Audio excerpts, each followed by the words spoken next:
Hello, and welcome to The Fool and the Philosopher. The Philosopher and The Fool. Cameron. Alright, go back in your Pokeball. No, you're supposed to say Connor. I've been thinking about online conversations and how Jordan Peterson continually insists upon using Twitter, even though it shows basically the worst possible side of him that there is. It makes him look like a blathering lunatic. It doesn't... Maybe. A lunatic, yeah. Like he's moon-touched. Like he's... During his talks and imposition and presentations, he has thought everything out. And I've said before that if he had died from his illness, he would have become a god. Like he would have become a god like Lincoln did. Mm. A man who never made a mistake in his life. But he did survive, and he started going onto Twitter and writing things which, while aren't necessarily untrue, lack the sheer undeniability that his previous life's work had. Yeah. Before 2020, I think it was, no matter how much someone hated him, his work was bulletproof, basically. You couldn't call him a racist, you couldn't call him a transphobe, you couldn't call him a sexist, you couldn't do any of that. Now you have ammunition for it. It doesn't mean that he is, but now you have ammunition. Yeah. Because his speech has lost its nuance being delivered in the form of 120 characters and through text. Yeah. It's very hard to communicate through text. And people keep telling him, stop using Twitter. And he said he made a video called Apologia, I believe, with a friend of his who's a writer who was quite against what he wrote. And his friend was saying, just stop using Twitter. And he said, when a new, groundbreaking, important technology comes along, it should be your duty to figure it out and figure out how to use it. And that may be so, but I think he's failing in that endeavor. Yeah. And there's other people maybe who aren't. So I've had 3 in the last 2 days fairly bad experiences online. Not, end of the world. But negative things that annoyed me at the very least. People seemingly being harsh or cruel without measure towards me, specifically in things that I care about. And this has happened to me before, like when I was asking the Age of Wonders 4 team to not put tracking data in their game, and I got the runaround from their customer support service, and a quarter of the fans of the game, apparently, writing in reply to me were saying, why do you care so much? Why you're tracked by everything already? You can't be privacy. Stop complaining about it, that sort of thing. That's actually another topic tied into this that I want to add in, which is customer advocacy. Mm. It seems to have disappeared with Total Biscuit's death. There's no one out there. Like, there's Louis Rossmann, and he's pushing for hardware, right to repair, that sort of thing. Yeah. But he doesn't really seem to get listened to. He wins legal cases in court, and that does work, and that gets stuff moving forward. He helped with John Deere, he helped with repairing MacBooks, that sort of thing. But for a person that people flock to and say, yeah, we should treat our customers like humans, we should realize that it's immoral to use psychological manipulation and control on people, and we should realize that privacy is a thing that matters. Yeah. You look at the UK right now and France right now, and they're both trying to abolish the concept of privacy. They want the governments to be able to access anything you do. Jeez, my new media teacher was right. What's that?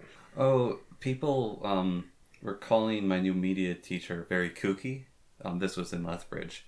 And one of the things, he showed us a patent, which, now that I reflect on it, I don't see it as absurd, which is it's basically, it's a device you have in your house.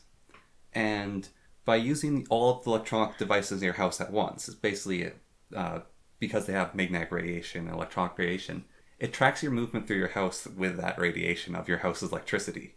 Yeah. And then so people can know the perfect movement in your house. And he was telling us this is a patented design. And he was showing to us and talking about the problems. And I thought, that's ridiculous. Like, no one would make that technology.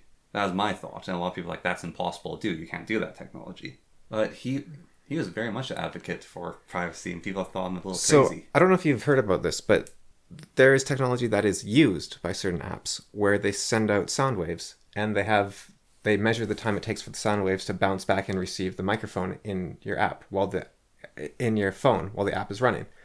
And from that information, they can deduce the size of the room they're in. And from the size of the room and the number of rooms in your house that they can build a picture of, they can determine how much money you earn roughly, and they can target you ads based on that, and they can raise prices of things based on that. I don't know if you know this about travel agencies, but they will take a guess based on the location of your computer.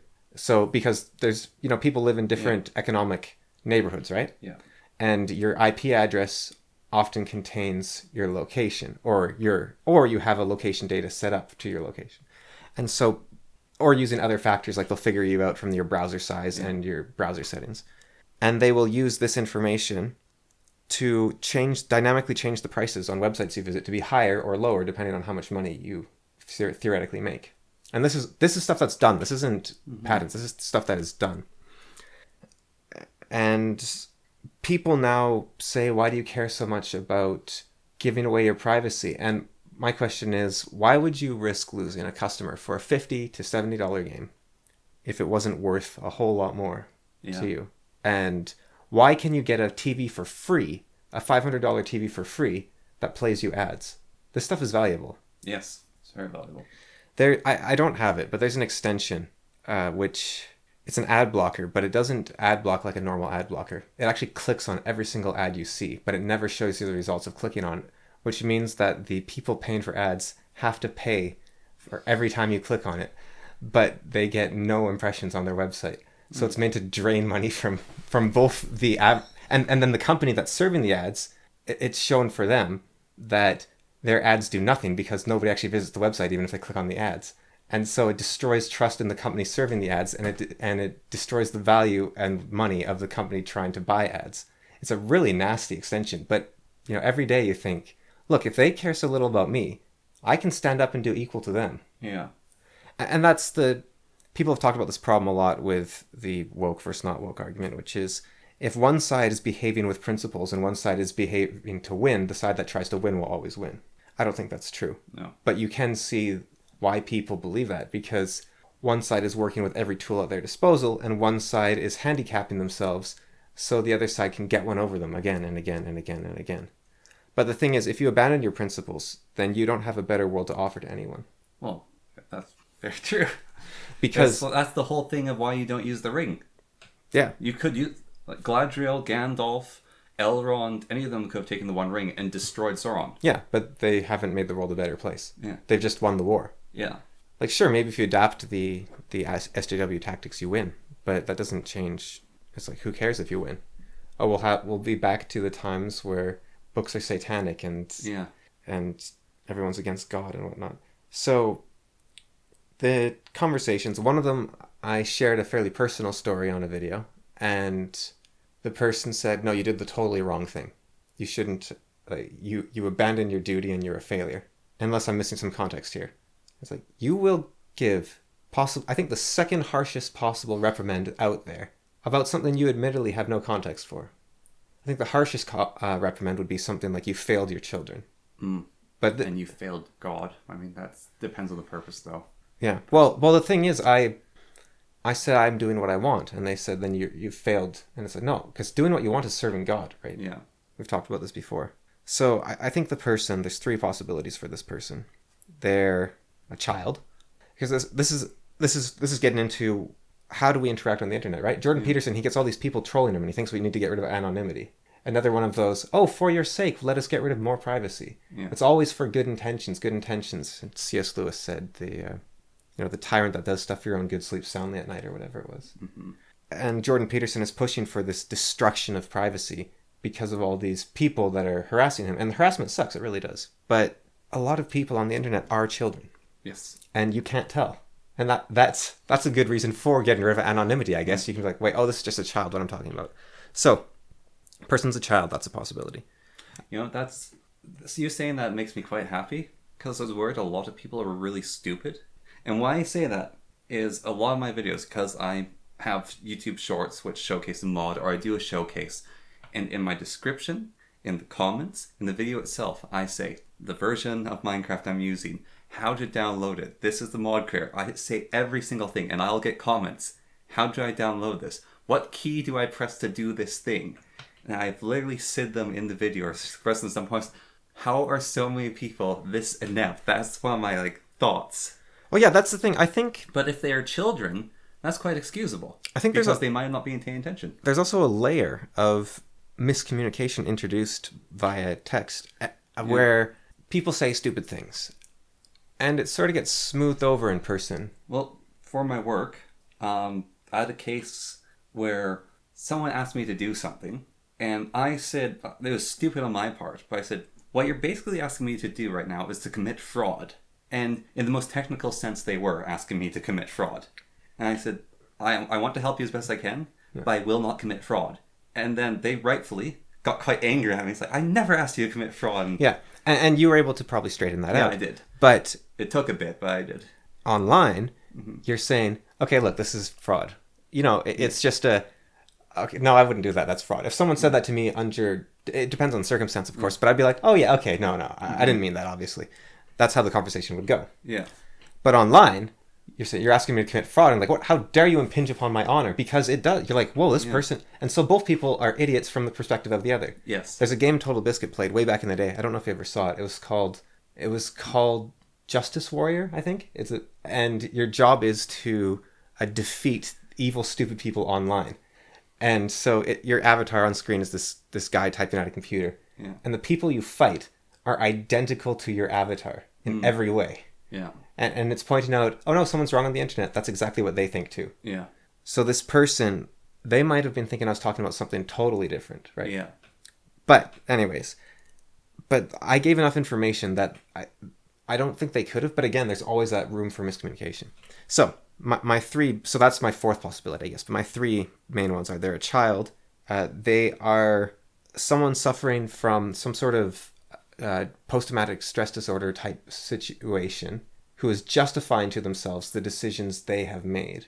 Because if I'm right, then their life is a lie. Yeah. Now that's a very harsh reprimand in of itself. So I'm not going to reply to that person saying that. Yeah. But I think that's a possibility. And then the third one, I think, is that they are a narcissist who wants to not diminish the world's supply of slaves, essentially. That's also pretty harsh. Yes. Although, I mean, anything negative you say to a narcissist is the worst thing in the world. Yeah, but I mean, even calling them a narcissist. Yeah, but also calling people narcissist is, diagnosing others should be done sparingly. But when you give someone the harshest possible reprimand, or second harshest, without context, or you believe you yourself do not have context, at best you're being a bit of an idiot. Yeah. And of course, it's very easy to be an idiot online. You type, you hit send, and you don't think about it. Yeah. You're done. And I'm sure everyone's done that. The second thing that happened to me was on Reddit, I said... Well, there's your first mistake. Well, yeah, but I said that I'm not a fan of the Conservative Party, but CBC is pushing me more and more towards voting for them next election just to get rid of them. But I won't do that because I believe if you vote for the lesser of two evils, you still vote for an evil.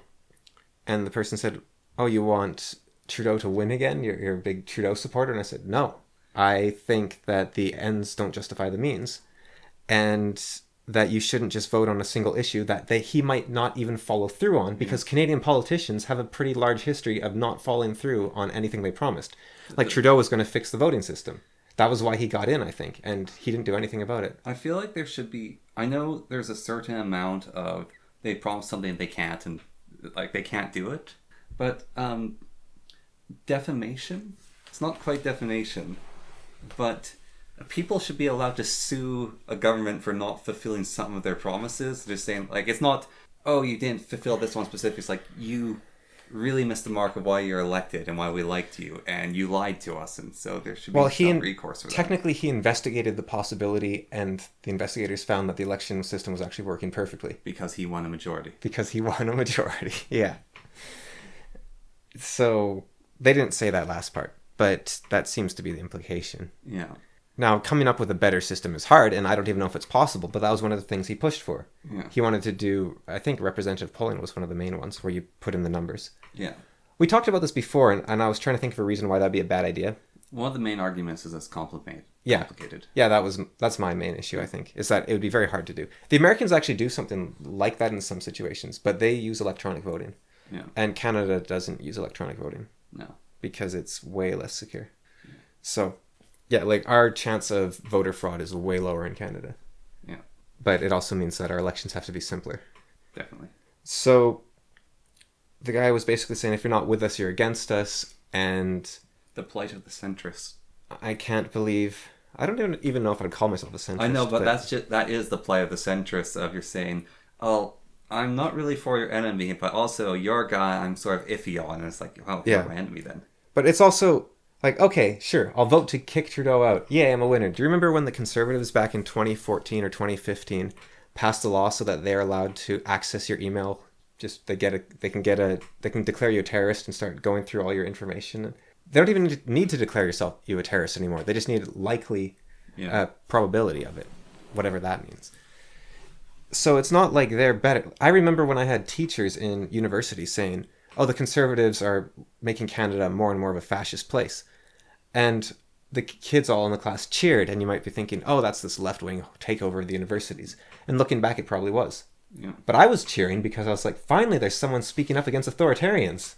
Yeah. But it wasn't someone speaking up against authoritarians. It was someone speaking up against... their enemy. It's when they do it, it's bad. Yeah, their political enemy. Probably. I don't know the motivations of the speaker, but given that you were making political positions in a biology class as a guest lecturer, you probably shouldn't be doing it. No, So I don't think so. So it does seem to be fairly motivated by some bias at the very least. Maybe they were a crazy libertarian. They were just rearing to say something.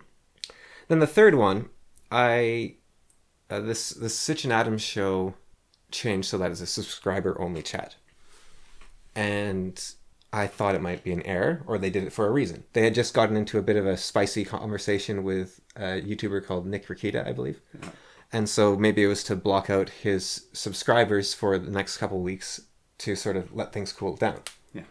So I sent a message to their boss, basically, and she said she'll talk to them, and I didn't get a message back from her.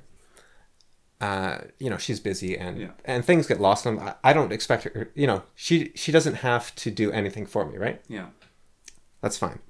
But then I saw Adam in the chat of a different video I was watching from the Sitch and Adams show, and I thought, okay, here's a perfect opportunity to talk to him. So I sent him a message and said, hey, can I request that you don't have subscriber-only chat? And he replied, request denied. Fair enough. Yeah. It's his channel. He does what he wants. And I said, can you tell me why you did that? And that's a very hard question to ask in a way that doesn't sound accusatory. But I was just genuinely curious. Yeah. So that might have already set him on edge. I don't know. And he said back, because we want people to subscribe, duh. And I said, okay, fair enough. Thank you for answering. I'm not going to do it, though, because I don't like being coerced.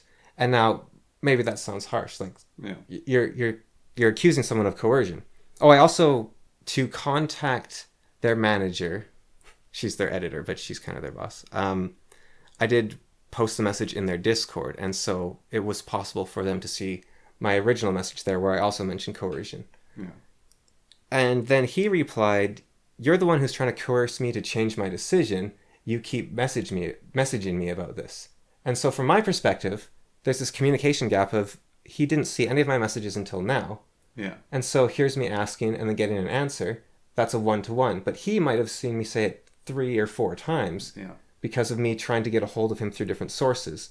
And not like, I'm just going to send it on Twitter, I'm going to send it on Facebook. It's just me asking, I'll ask this person, and then I'll talk to this person, and it's just a natural, it's what's on my mind, and I'm talking about it to different people. But if he reads them all at once, then it's like, this is his obsession now. Yeah. And so it was quite a harsh thing to say to me, I thought, to say, oh, you're trying to coerce me. Because it's the same gaslighting the corporations do, where they say, we need to make money. Why don't you give us your data? Why are you being so cruel? It's the same. You're the bad guy here for not liking my change. If a customer tells you they don't like your change, that is a very valuable piece of information. People are trying to steal your data all the time, and a customer is giving it to you for free. So as a corporate leader, you should be going, okay, one of my customers doesn't like it. Now, are they the exception or the rule? If they're the exception, I'll say, sorry, but the majority of my people like it, or it's more beneficial to my business to do this. Yeah. But instead you say, you're the crazy one. You try to gaslight your customers. Yeah. And that's very anti-customer. See, I have turned that on before. And I've compromised. Instead of having that on, I have you have to, No, I do have that on. It's just you have to be subscribed, but only for 5 minutes. Yeah. And then you can unsubscribe if you want to. That's what they have as well. Yeah. And why I did that is I had someone use a bot to spam literal accounts called Hitler into my chat, and they just started spewing racial slurs. And it's not as bad as being on Twitch, but I'm still liable for what my comment section says, and that could get my channel taken down. Well, you shouldn't be, but yeah. Yeah. But if that's the thing, if Adam had said, we did it because of bots, I'd be like, fair enough. Yes, exactly. And even then, when he said, we did it because we want more subscribers, my answer was, fair enough, I don't like to be coerced. Yeah. Now, maybe there's a better way to say that. But what he is doing is twisting your... He said they wanted more subscribers. So you are definitionally trying to change people's behavior. That is coercion. Yes. Now, maybe that's too negative. Is there another word? Well, so cult in and out, in all their dealings with trying to deprogram someone from a cult, he talks about this thing which sounds incredibly difficult not to do, and it's persuasive language and coercive language, and I can't remember the third one, is technical term, but it's basically hypnotic language. Well, there you go. I could have said, you're trying to persuade me to subscribe. That would have been a better term to use. But basically, all of those things you don't want to do when you're trying to convince someone of something. Like, if you want to get someone deprogrammed from a cult, you can't use any of those. It's very much that don't use their tools against them, because it was already used on them. They're very reactionary to it. Yeah. They will... You see this a lot with people who have had any kind of trauma where they see the slightest reminder of the sort of behavior that led to the situation they were in. Like, for example, this guy that replied to me. Maybe he was in a situation where... How would that work? No, I don't think it works in that situation. Maybe Adam once had an abusive partner who said, you're always coercing me, let's say. Yeah. And that's a word that really hits him hard. And look, Adam said, you're coercing me, right? And that hit me hard. And so it's like, well, turnabout's fair play in some sense, right? Yeah. And so, it's like, I can't believe Adam impinged upon my honor, but, well, what did you just do? Yeah. So, yeah, people are sensitive to the thing which led them. They see themselves falling again. Yeah. You see, atheists are a perfect example of this. The ex-Jehovah's Witness types. They have these YouTube channels where they look all smug and say, you can't fool me, creationists. And they completely abandon the massive breadth and depth of value that's found within religion, because all religion to them is another attempt to dominate them to the magical sky fairy. Yeah. And not even if there's a magical sky fairy, maybe it'd be worth it. But there's not even that. It's just control and abuse and power to the leaders of the faith, not power to God. And so they become impossible to talk to about these things. Yeah. And I think that this happens... There's definitely two levels of that coercive power that a lot of the cults have, and even religions to an extent. Also, people who've never been in a religious setting, that they also just dislike that so much that they hate all religion because of it. Yeah. Because it's a pretty corrosive thing. Yeah, well, there's definitely situations that I'm in where I think, oh no, this is like this, and this is like this, and it's hard to think of them on the fly, sadly. But you feel yourself falling back into old habits. Yes. Here's an example, actually. If you have come to several minor or major revelations in your life about how to be, or you've discovered several things you like or dislike, and you have changed as a person, and you go and see a friend or family member who has known you for most of your life, and maybe you haven't seen them in a while, or maybe you have. I don't know if it matters. I think it matters more if you haven't seen them in a while. You find yourself slipping back into the person you were around them previously. Yes. And that feels like they are pulling you down into an inauthentic version of yourself. They are responsible for preventing you from moving forward in your life. I had that feeling quite a bit for a while with my friends. And I felt like I didn't want to see any of them ever again. I wanted to make new friends and basically not be associated with them. I think that's a motivation for a lot of people to move to a new city and starting over. But then I realized that I actually really enjoy some of their company.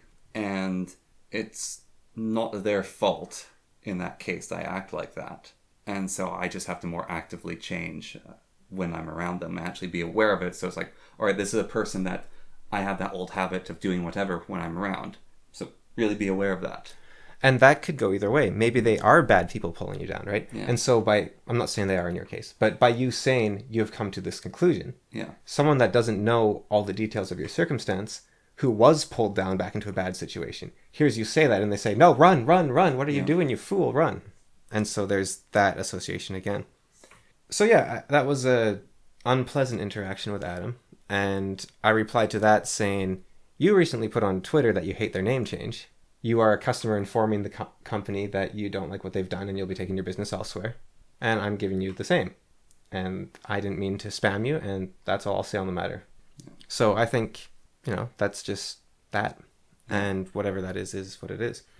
I gave the same to Triumph, where I said, make your game the way you want, but I won't be playing it. Yeah.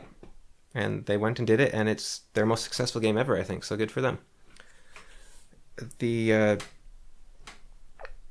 point there is more to focus on how my words could have been harsh by saying coerced, and then Adam's using the same language seemed harsh. And so there's a difficulty of communication online again there. Yeah. And so I've been thinking, what is the proper way then to communicate online? Because there's a few things at play here, right? You have to be careful for parasocial relationships, right? Yes. You don't want to think you actually know the person and start treating them like someone that you actually have any loyalty or care about. You also, so in the case of the person that said you did the wrong thing, you ran away, you're a coward. It's like, okay, I can tell this person, no, you're wrong because of this, this, and this, and this. And if I do that, I'm doing two possible things. Either I'm trying to help them and say, look, you're looking at the world wrong, this is how it is, right? But it's not my job to fix a person online because there's billions of people online, and I'd be at it for the rest of my life and not help anyone. And most of them won't listen anyways. So the right way to interact with people is not like their friends. If a friend said that to me, I'd be like, whoa, you crossed the line. So that you know how to not cross a line, right? Yeah. But if it's a person online, telling them they crossed the line is useless because they're not my friend and they never will be. And then the other thing I can say to them is, and this is something you have to be careful of in your own life, is I could say to them, no, you're wrong because of this. And I hit them with like fact after fact after fact until they submit to me and say, okay, yeah, I'm sorry. But the question is, what am I doing there? Am I trying to actually make their lives better? Or am I simply trying to win? Because if my only goal is to win, that means I need their validation to feel good. And if you have to crush your friends and family to feel validation, at least there are people around you that stay crushed. But if you have to crush everyone you meet online, you're going to be a very miserable person. I think you're going to be a very miserable person if you crush your friends. Oh, absolutely, absolutely. But if you need validation from your friends and family, your life is going to be hell, right? Yeah. If you need validation from strangers on the internet, that's a whole new circle of hell. Yeah. So, I have a comment on a video that's probably 2 years old now. And it's basically me being a Star Trek nerd and saying to 40k nerds, you guys get so caught up in how epic your universe is. There's other sci-fi. And it can do a lot that yours can't do, and yours can do a lot that this can't do. Of course, I didn't say it that well. I just pointed out a bunch of things that the Star Trek ship could do. And time after time, people just like said, you're wrong because of this, and they have this thing, and in this one book, there's this one detail, this one ship that can shoot miniature black holes, and just all that sort of stuff. And I got a reply on that comment, and it's been like 2 years. And the guy was just like, said some fact and said, nothing you say will convince me otherwise, and nothing I say will convince you otherwise. This is the last time I reply to anything here. Yeah, and that's another thing is, what starts as a friendly jibe in your mind becomes an attack on that person's love of the franchise of 40k.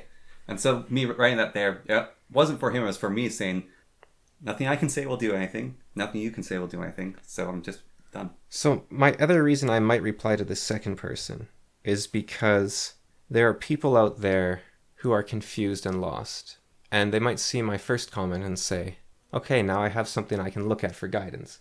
And then they see the reply and the doubt returns because now they don't know who's right.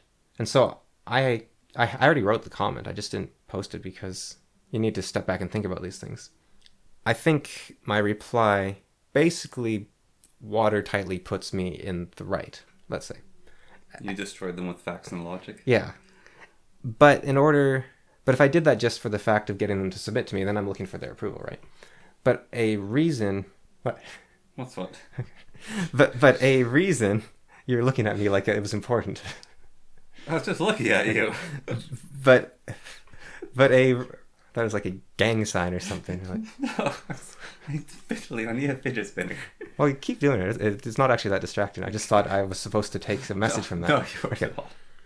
But the thing he was doing like a... I'm playing noughts and crosses with my fingers. Yeah, he was doing like a basket weave with his fingers. But a reason I could reply to it with that watertight argument and destroy him with facts and logic is so that the person looking through the comments for validation can see, oh no, I was right in the first place. And I don't have to have this fear in my mind that I am selfish or a monster or a coward or lazy. And I think there is value in that. But I'm still uncertain of the idea. So that was perhaps my first clue to maybe how you should interact on the internet. Was as if you were opposing politicians debating to win over the populace in every interaction online. So you're saying be a scumbag? No, win arguments. Okay. Or not win arguments, but no, you don't have to win arguments. You have to sway the people to your side. Sway the thousands of people who never comment and are reading to your side. And why you should potentially talk like that is because then there's no I'm trying to chastise a friend. There's no I'm trying to learn from a friend. There's no... Or a social relationship appearing. Yeah, there's no we're becoming friends or I can't believe my friend betrayed me.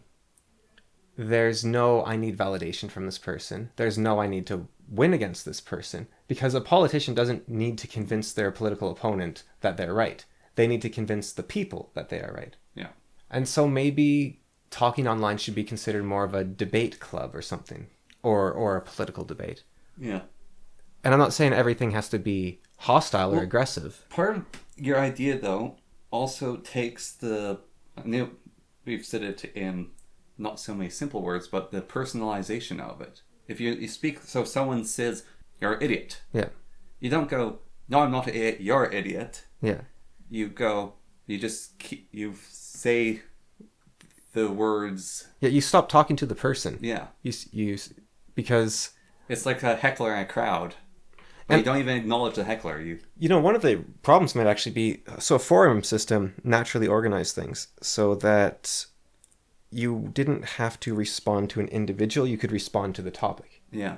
But something like Reddit with cascading threads, you're responding to an individual. And something like YouTube, you are adding the person. You're actually tagging them with their name and saying, this is directed at you. Now, you can do the same thing in a forum. Yeah. You can say, this is tagged to you. But I've seen a lot of forum conversations where it's as if everyone is possessing the spirit of the conversation and are all voices in a single mind or maybe in a conversation between two minds rather than individuals talking to individuals. Yeah. It is the spirit of yes and the spirit of no working it out. Yeah. And so if I reply to this person, it wouldn't be a reply to them. It would be a reply to the concept of duty. Yeah. No, that was very much you said the two things yes and no. Very much, I don't remember the topic, but I do remember it's basically Jolly Joker versus Ghost. Or not Jolly. And people were talking, like they basically had opposing ideas. And it was just both of them saying their things and people saying whichever one they were as more of the whole idea. Yeah, and it just goes down and down and down and down. Yeah. And you can leave and someone can pick up for you, and it's a conversation over the ages. Yeah. And another reason to do this is that the internet is young enough that there are people older than the internet alive. No way. Now, this is important because if the internet continues to survive for, let's say, 200 years, it will become a document more like the Torah or other books of Jewish literature, where you are actually creating something. You are not having conversations with people. You are actually creating something for future generations to learn from. You see this when you need information about how to fix your computer, and you can go to a thread from 2003, and there's someone with information on how to fix your computer. It has become a document on how this one person fixed a specific problem that no one else had, and that is knowledge for you to take. And so every conversation in a YouTube comment becomes an added discussion on the work of the idea that is being explored for future generations to learn from and synthesize.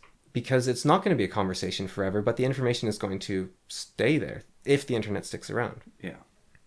Now, if you look at the whole Reddit API thing, where there's still some subreddits that are shut down, and you see Google wanting to DRM the internet, basically, and Well, other companies, I don't actually know if any information on the internet is permanent.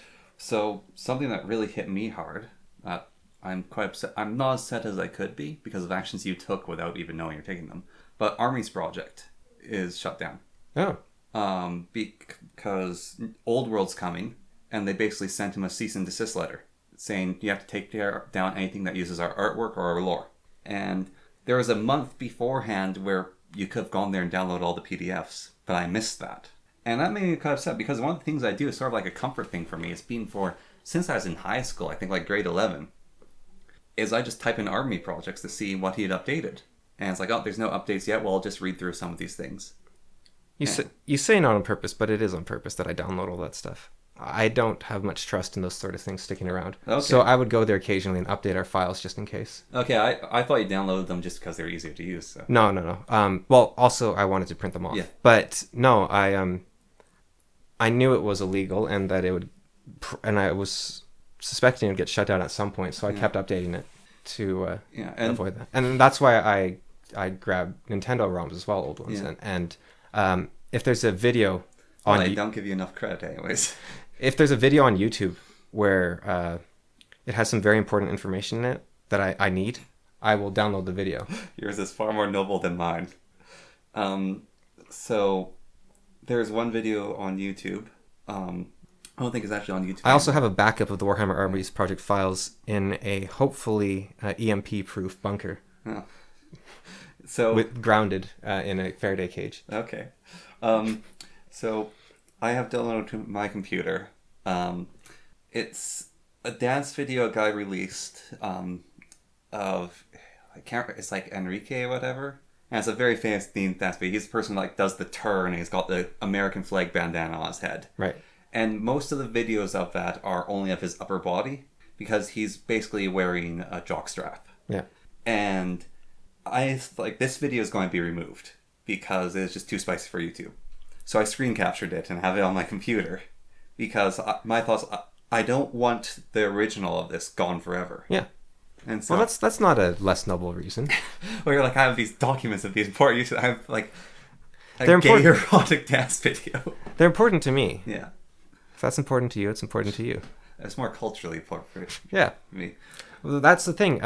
But yeah, the Armies Project guy, he does have Peer now, so it's just rules without any of the lore or any of the pictures, but they're really hard to navigate.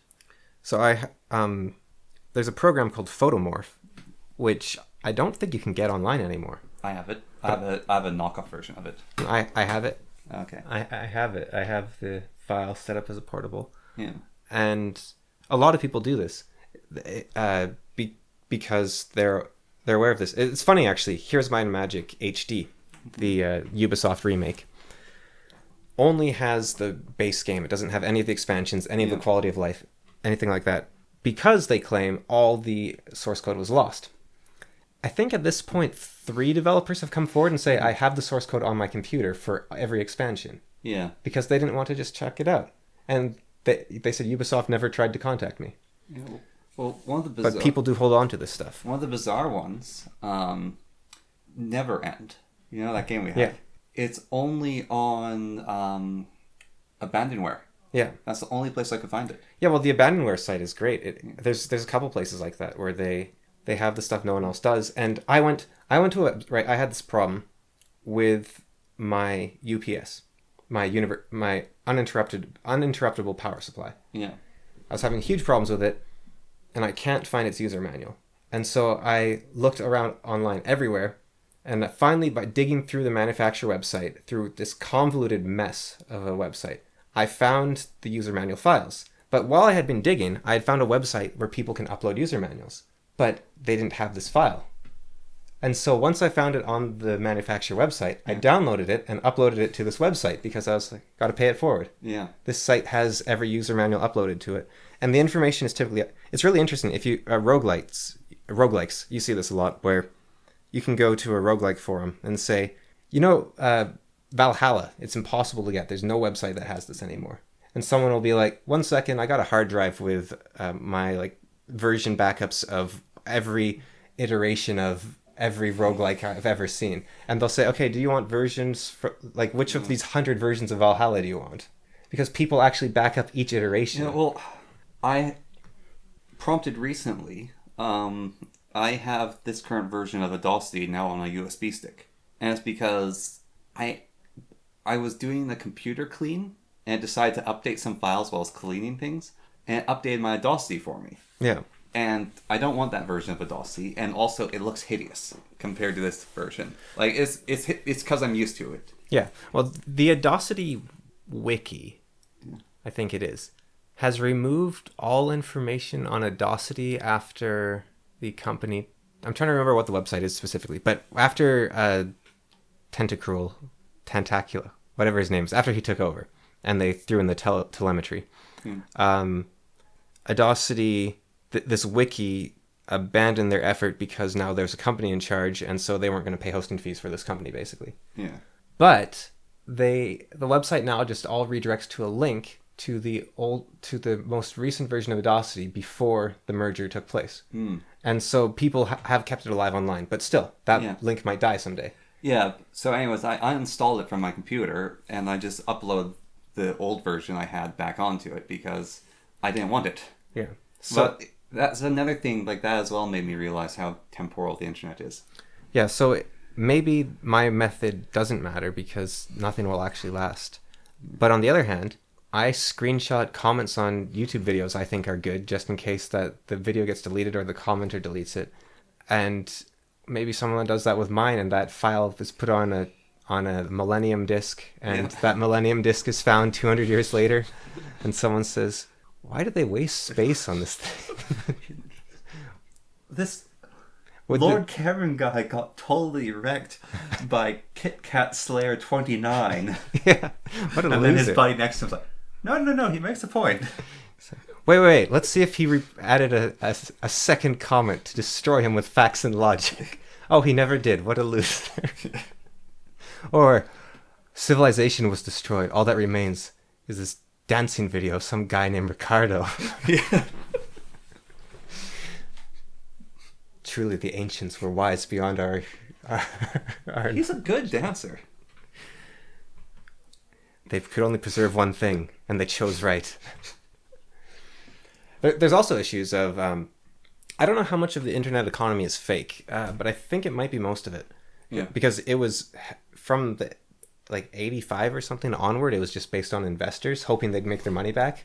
And they haven't ever, really. And now it's dying. Like you see, YouTube is now getting kind of desperate where they're saying, okay, we need to block ad blockers. We need to punish people that use them. We need to change to Manifest v3. We need to add like 500 ads per second and make them unskippable. And you see a lot of stuff like this. Twitch saying we need to get rid of sponsorships. You see Twitter and Reddit saying we need to shut down third-party APIs. We can't afford it anymore. Google and Amazon both make money. Maybe. Amazon has never made money, I don't think. No? No, I think they have lost money every single year of operation. Do they just have a huge amount of investment? Amazon's different from like Twitter, where Twitter had a huge amount of investors. Amazon, I think how it went was they were losing like $100 a year. So basically they could afford to lose, like Jeff Bezos could basically grow $1 billion company if it cost him $100 out of pocket a year. Okay. Because the stock options give him power anyways, I think was basically how it worked. I really don't like illusionary money. But, well, the point of stock is that the speculation gets caught up with by the value. Yeah. It's sort of like a loan, but it's like a loan with none of the drawbacks. So it's a nice idea, and it does allow for booms. But there's people, I don't know economics, right? Yeah. But the 2008 economic collapse happened. And then very quickly, the places that collapsed from it recovered. But I have seen people theorizing and postulating, I don't know how true this is, of course, that there was no recovery from the 2008 recession. There was a whole lot of money printing and laws changed to cover up the damage, and now with the pandemic, we're paying it forward. We're finally feeling that impact of faking that nothing went wrong. Because at some point, You have to pay it forward. the bottom runs out. Yeah. Yeah, you got to pay back. Yeah. Unless you start producing stuff of value incredibly quickly. Yeah. Like if you suddenly discover a resource that everyone needs and You find some unobtainium and it turns out that this thing, like, you can just put power into it and it holds it forever. But the thing as well is, it's kind of weird. Money's weird because if all debts on Earth were canceled right now, no one would be in a different situation than they are because they have all their stuff around them. Like if money was just wiped out and then they said start again, you would still have all the infrastructure and you would still have... It's like if Coyote never looked down, maybe he could keep running on air forever. Yeah. Because he made it that far. Like there's obviously a utility in not realizing he's fallen so far. And that's kind of how modern economies work. Yeah. The only place that really wasn't doing that was Japan. And they changed that recently. Yeah, but even that, Japan's like being in an economic decline for 20-some plus years now. Sort of. They just don't have inflation. Yeah. And so all the economists look at them and say, boo, this is bad. But they're holding steady. But recently, now I don't know if that's changed because about a year ago, they decided, fine, we're not backing our money either. No one else on Earth is backing our money. Everyone is relying on us, Japan, to be the one linchpin on Earth. We're done. And so they gave up like a year or two ago. Mm. And I don't know if that had any effects or not. But it, in theory, should cause a lot of inflation in Japan. Yeah, inflation's weird, but that's another topic for another time. So, if you got more on that, I'm interested. But otherwise, I'll roll back to Jordan Peterson. On inflation? Or just anything that strikes your fancy from where we were. Nothing has cross-sectioned anything I have, and I have no more ideas to expand on with yours without a cross-section. Okay, so going back then to Jordan Peterson's solution to how to interact on the internet, where you get rid of all anonymous people.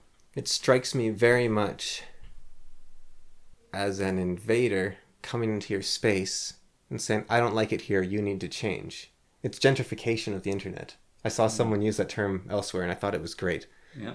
Because gentrification is really annoying. Like, you see that we live in a sort of frontier area, and you see droves of people come up here from the cities and then demand we have all sorts of conveniences and infrastructure and stuff that you'd find in a city but not here. It's like, I want to escape to the frontier, but then every road needs a street light and every road needs to be twice as wide and the traffic laws need to be this, and you're not allowed to have guns on your pickup trucks, and that makes me feel unsafe. If that made you feel unsafe, go away. Don't come here. There is a splendor in driving down a road at night. There's a gun on your gun rack. With no vehicle behind you, no vehicle before you, and no street lights. And you're just driving in your car with the light before you going down that road. It is one of my favorite things. Yeah. And you just, you go a little below the speed limit, like you're driving it quite a bit low, and you just sit there and coast. And they come here, and they say, I love this. Let's change it. Yeah. And, we used to have, like I said, everyone had a gun rack with their rifle on it. And now, that's scary. You can't have your gun around. You have to have this, you have to have that. And I think if you don't like our ways, then stay in the places where you do like your ways. It's like, well, no, I don't want to live in the city. It's stuffy and people aren't as kind to each other and they're more fragile. So, okay, then you can come here where you don't have that. But you know why the city got that way? It's because that's what you guys wanted. Yeah. And now you come here and you want us to do the exact same thing. You see this with all the Californians fleeing to Texas. It's like, this place is a hellhole. Yeah, that's because you made it a hellhole, and now you're going to make Texas a hellhole. You have to clean up your own mess, or you have to adapt to Texas. You can't just change Texas. And that's a problem with immigration, where people say, we ruined our country, so now we're going to come ruin yours. That's not always true. Sometimes people come and they say, I like your country. And I'm like, you see all the former Soviet countries. Mm. They come to Canada or the United States and they say, we love it here and we're going to be the best Americans or Canadians you've ever seen. Yeah. Like, you look at Ayn Rand. She's the most American that ever Americaned. And she was... Russian, yeah. But she was American, true and true. She bled red, white, and blue. Yes. And that's what you want from your immigrants. Because if they come and say, my country is a hellhole... Now I'm going to, if Ayn Rand had come to America and said, now I'm going to implement socialism here, well, then she might as well have stayed in Russia. And you see this with all these big cities where they have all these gun laws that ban this and they ban that, and not just gun laws, everything. These permissive governors, and their cities are crime-ridden, and there's mass shootings everywhere, and they're more dangerous than a battlefield, literally. Places like Detroit. There's more people dying in Detroit than, what was it, like Aleppo or something? Like, there's crazy stuff going on in these cities. And they say, wow, the country's governance is the problem. We have these Republicans in charge, let's say, and there's Democrats in charge of the city. Well, no, you need to actually rule your city differently. Obviously, what you're doing isn't working. Even if you really believe in what you're doing, empirically, you were doing something wrong. Yes. Your city shouldn't be that way, because there are cities in the States that aren't that way. Yeah. So obviously you're doing something wrong. Maybe your city's ungovernable. Maybe you need a military presence in the city at all times, but then do that. You have to change something. Yeah, that country, the most crime-ridden country... States? Not the States. It's Colombia? Yeah, the South American one, where they arrested all the gangs. Oh, El Salvador. Yeah, they did something. Yeah. They said, enough is enough. We're going to change our policies. As a politician, he has like an 87% approval rate. Like, because he did something. Well, I was talking to our mom about this, and she said, that seems really mean and harsh. And I said, yeah, it probably is. And it probably got a lot of innocent people wrapped up in it. But if that's what they needed to do, like, you can say, oh, that's not, I don't want to be mean, right? Yeah. But if you not being mean means that there are children getting beheaded when they try to go to school. Yeah. Then you're not being a nice person, you're being a coward. Now, that doesn't mean the ends justify the means. And what is it, Blackstones Ratio? If 10, it's better that 10 guilty men walk free than a single innocent man be imprisoned wrongly or something like that. Yeah. There is that aspect to it. But at least with... So it isn't easy, right? It's not easy to make that call. But, well, the Salvadorian gangs, at least, they're all tatted up. So there's that. Yeah. And maybe they were forced into life, but... maybe it's better for them to be in jail than continuing to be in a gang then, and you can rehabilitate the younger ones that are in the prisons and say, you weren't so bad, you can get this sorted out. And hopefully they do that. Like, it's not clean, it's not easy, but you can't just hide behind, I'm a kind, good person, and let your city or your country fall apart. So Jordan Peterson sees this fun place where information is exchanged freely, and it's the freest place on earth. It's the new old west of the world. Yeah. The new wild west, and it's the freest place on earth, and everybody loves it because it's free. It's the most free and creative place that has ever existed in human history. And Jordan Peterson comes in and says, this place is amazing, you need to change it. Yeah. It's like, you can't stand the heat, get out of the fire. Don't, and... Make your own Anon account. And he said, well, then you can have an internet for the people that want all that anonymity stuff. So, no, you make an internet for the people that want to be anonymous. Yeah. What? Yeah, nommed, named. You make an internet for all the people that want their names on display. You can't come in and say, change it, and then you can make your own. Because what happens every single time is people say, go make your own. And then they do. And then you say, wow, your own is way better than ours. We're taking that. And it happens again and again and again. And it even happens within creative enterprise. You see this with things like Skullgirls, where these people are like, we're going to make our own game. And then a company takes over and says, we're going to ruin your game. And then they say, make your own game if you don't like it. So make your own internet. Make it Parler, right? Make your own Twitter. Okay, we made our own Twitter. No, you can't have that. And they banned it off of the Google store. Larian, making Baldur's Gate 3. Yeah. I've been playing it for 2 years. The game's been in development for like 4 years. And I went back through all the Larian games. So Divinity 1, Divinity 2, and the current version I have version 0.9 of Baldur's Gate. Yeah. So Divinity Original Sin. Yeah. And the Divinity games and Divine Divinity. I didn't go through those, but I've played all of them. Yeah. I haven't played all of them. There's actually a lot of Divinity. Dragon Rider was them as well, I think, or whatever it's called. Dragon Commander. I wish that game was good. I really do. I really wish that game was good because it's amazing, but it's terrible. Right. So, but I was looking at them. So character creation. Every single game that I talked about has male and female. Yeah. So Baldur's Gate 3 actually has male and female. In their demo, they have boy type A and boy type B. And I'm looking at the things that have happened. And I'm seeing Blizzard's tentacles and the additional employees they had to hire to make such a giant game infect... Blizzard? Not Blizzard, Wizards. Right. Wizards' tentacles and the extra employees they had to hire infecting their game from the core. Because Sven, the founder of like the refounder. No, he seems like a decent chap. Well, his favorite game is Ultima. That's what Divinity's based on. I could see it, yeah. Like, he loves Ultima. Yeah. And so he tried to re-invite... You know, that's funny because, well, it makes total sense because I've thought the RPG that is by far the most free of any RPG is Ultima 7. Yeah.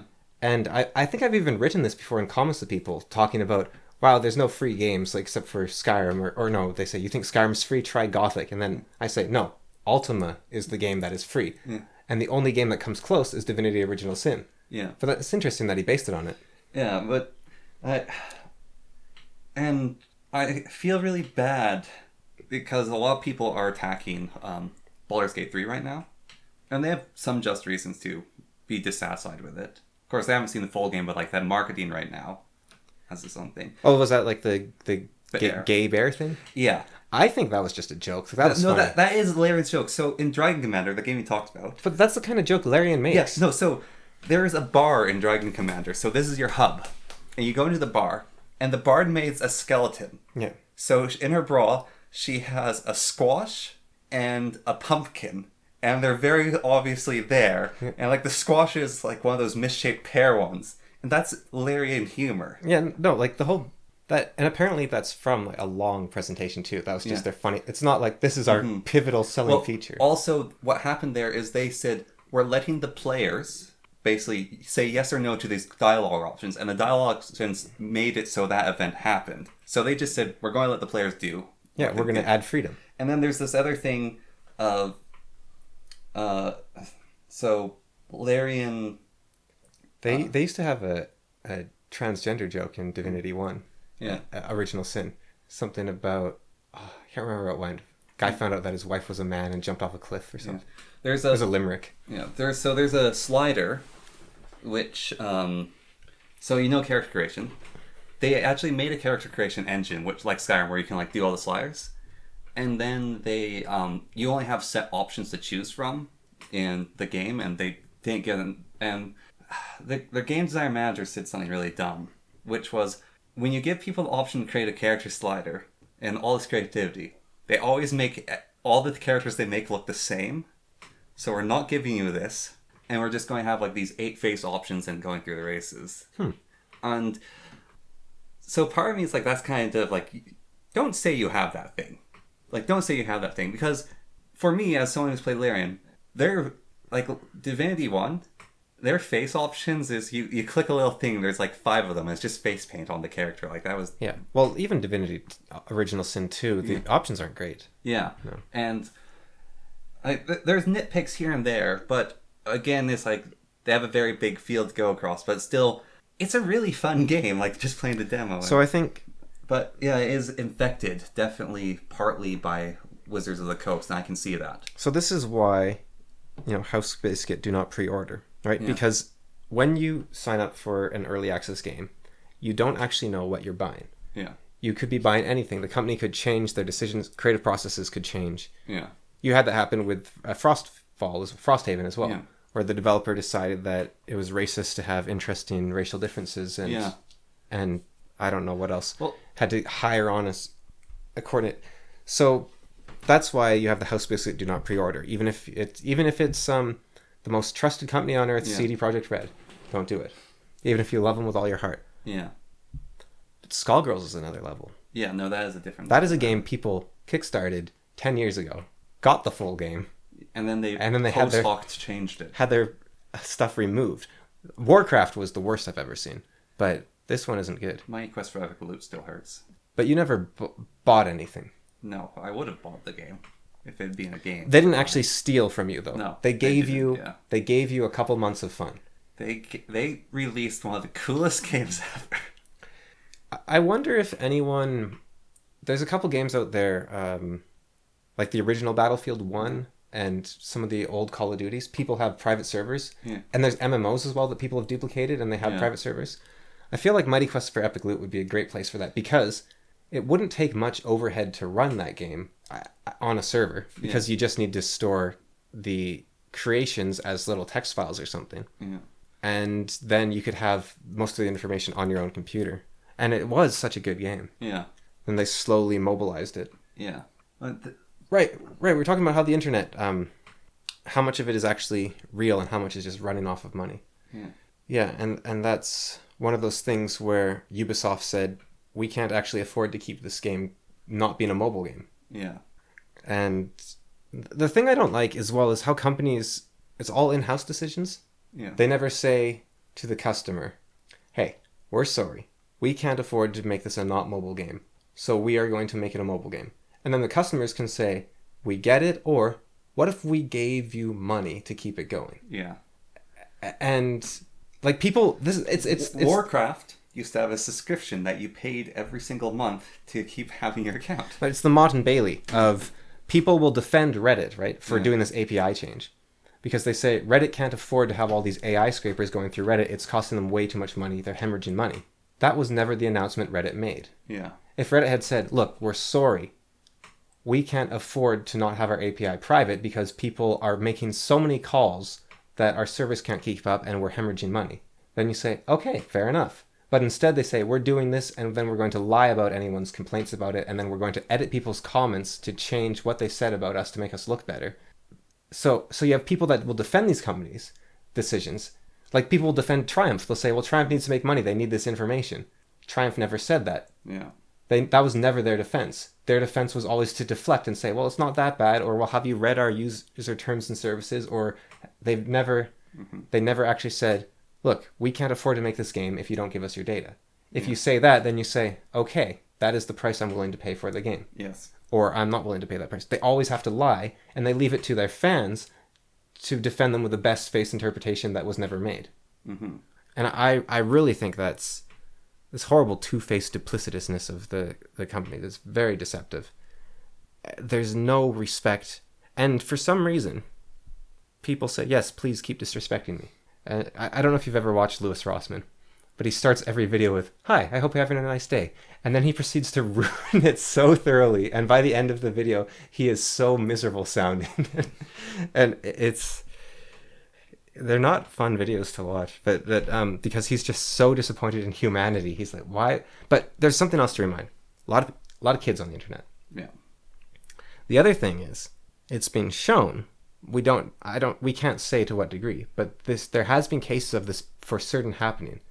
Companies will hire people to be loyal fans in quotation marks and defend their games, and to make people feel like they're crazy and to try to disrepute anything they say. So a lot of those insane people you're arguing with, again, I don't think that's the way to operate on the internet, because when you're arguing with someone, you're trying to convince them, and a lot of the people you might be arguing with might actually be paid to argue with you to drive engagement, or to argue with you to defeat your point. Therefore, they shouldn't be anonymous, so you can see who they are, because we accidentally slipped back. But that doesn't actually change. You can pay a person whose name is out on front. Yes, we can. And it's done a lot. Yeah. You know the person that's scamming you and they do it anyways, or the person that's lying to you about a product, they do it anyways.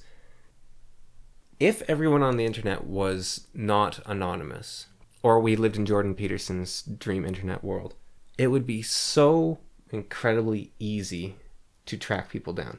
You can track people down with just their username. Yeah. And if you have their real name or their email or their birthday, it becomes way easier. And you can find their house. And if you can find their house and everything's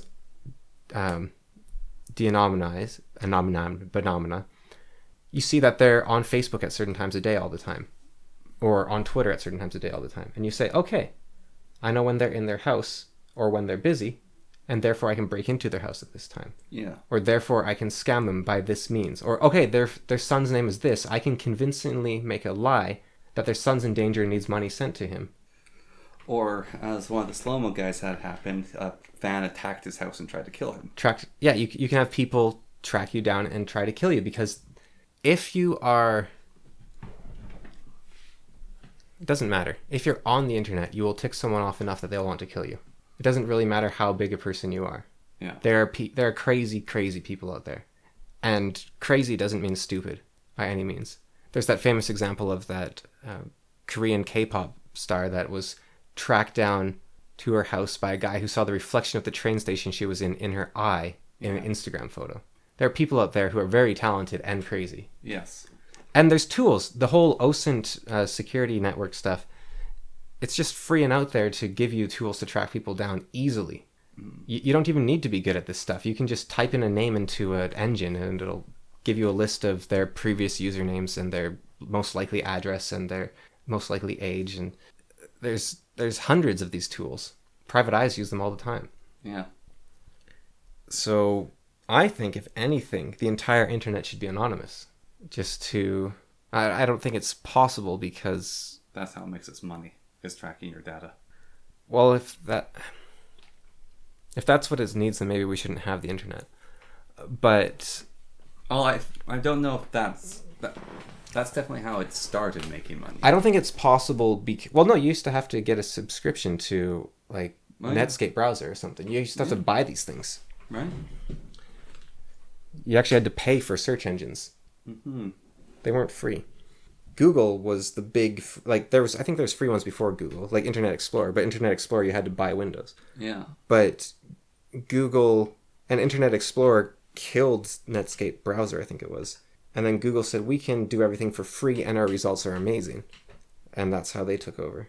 But it doesn't have to be free. Yeah. And they don't have to... They could do something like, we want you to train our AI for 10 minutes and then we'll let you use the internet all day. Like, we want you to do these simple puzzles for 10 minutes and then you can use the internet for a month or for a week or a day or whatever it might be. There's options out there. But instead, you know, a lot of those CAPTCHAs, those are actually for training AIs. Yeah. I didn't know that. I hate them. Some of them are too difficult. No, they're for training AIs, like doing image captures and whatnot. Okay. And how they work, nobody's actually solved them because they're generated on the fly and there's thousands and thousands and thousands of them. They compare your answers to other human answers to see what a human would respond. And that's how they determine if you're human or not. And then they train the AI. And then the one that's just a checkbox, what they're doing is they're saying, we recognize this browser, we recognize your logins, we recognize your window size, therefore we are pretty sure you are this person who in the past has passed a different CAPTCHA. So those simple little checkboxes are basically saying we have successfully stalked you to the point where... So if you use a private enough browser... you're hit with the really annoying puzzle captures all the time instead of the checkbox. Yeah. Like, make the finger point the same direction the dice is pointing. There's a fun one I saw recently where you have to slide, like, pieces to line up just right. What I'm talking about is not fun. You have to, like, rotate an image so that it points in a direction, and it's really abstract and inane. The one I really don't like is just the, what is this? Word. Oh, yeah. Or click on every single... stop sign. No, you did it wrong. Now click on every single car. How does that count as a stop sign? Yeah. Well, that's the thing. That's why they do it based on a bunch of humans. Because a human might say this bit is a stop sign and this bit isn't. But, they do have a security purpose, but they are training AIs. Mm-hmm. And another thing they do is they look for, it was CAPTCHA version 2, I think. Your mouse movements. If they're unnatural or if they're very precise, they think that you're an AI or a robot. So they look for natural-looking movements of a mouse. Do you think the people who started this machine... So, like, this is a beast that I think no one actually controls anymore. So this is why I wanted to talk... This is why I brought up Adam's thing, actually. This is perfect. You brought me right back in. So Adam is a comic artist. He's making a comic right now. Yeah. And they're not going to release a digital copy of the comic. And a lot of people want a digital copy because they have electronic readers, or they find it easier to read on their computer, or they live in a place where you can't deliver a comic to, or they don't want to pay the price for a paper thing, but they want a digital comic. And he refuses to give a digital version, even though he can make a digital copy for the printer. And he doesn't want to do it because he doesn't want people to pirate his work. Yeah. And he wants people to subscribe to his channel, so he made it subscriber only, right? Yeah. So you step back and you look at his point of view and you say, this is a businessman doing business. This is a man trying to make choices so that his work doesn't get stolen and so that people are incentivized to provide him more job security and more money, basically. Yeah. And so I don't think there is a evil mustache twirling part of him saying, I am going to treat these people as my slaves and my subjects, even if his actions are anti-customer. And these are moderately minor things, right? Yeah. This isn't by any means equal to even lesser excesses of companies like Blizzard or EA or something like that. But you can see the incentives and the rationalization every step of the way is simply, this will make us more money, without thinking about, is this hurting someone somewhere? Yeah. And how many people are we hurting, and is it worth it?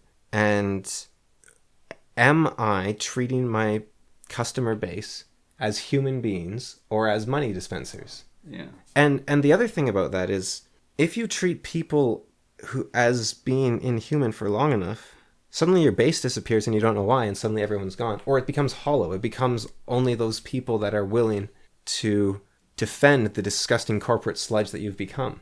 Yeah. And this is why I don't like bigger channels, again, right? Because you compromise yourself again and again and again, and then one day you're like, why has all the genuineness left from what I'm doing, what I've created? Why is Disney? Walt Disney was an artist. He was an animator. He was a visionary.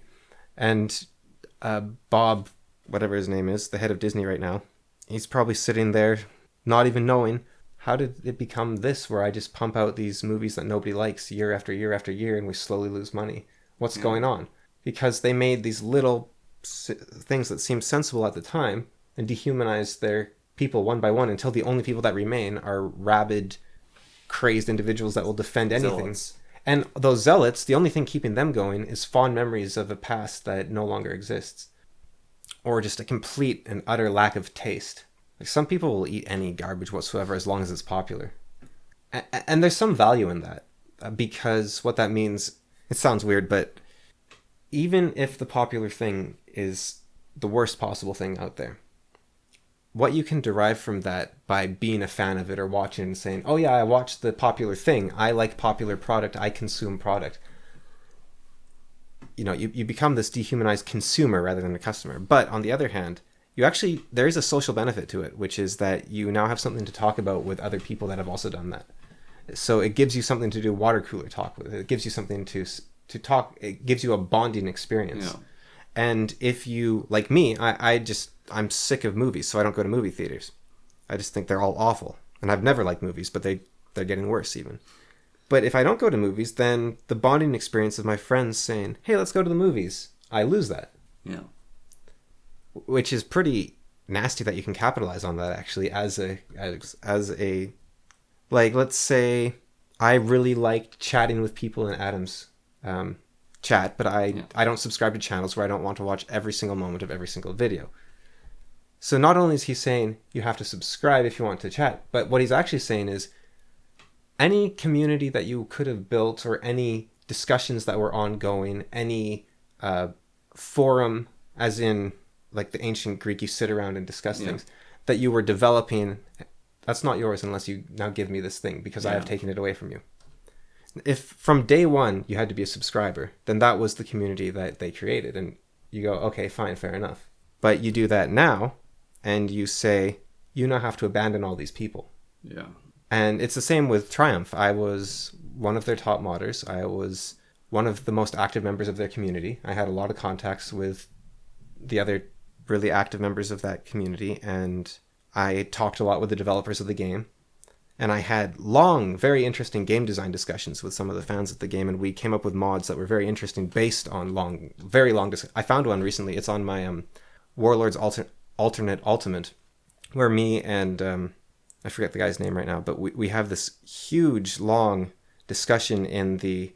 Steam has those... Comments of them. No, it's not in the comments. You can make those little mini forums on Steam. Oh, yeah. So we have this great big long discussion in one of them.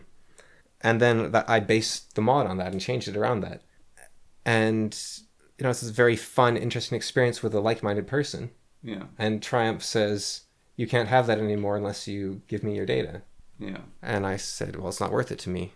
And it's you know, what do you care more about? Someone spying on you or these really interesting people? And you say, well, of course you should care more about the interesting people. But is that the world you want, where you abandon every principle you ever had just so that you can have a conversation with someone? Yeah. It's like, if everyone thought the way I would, then we wouldn't be in this situation. So I'm going to stick by it.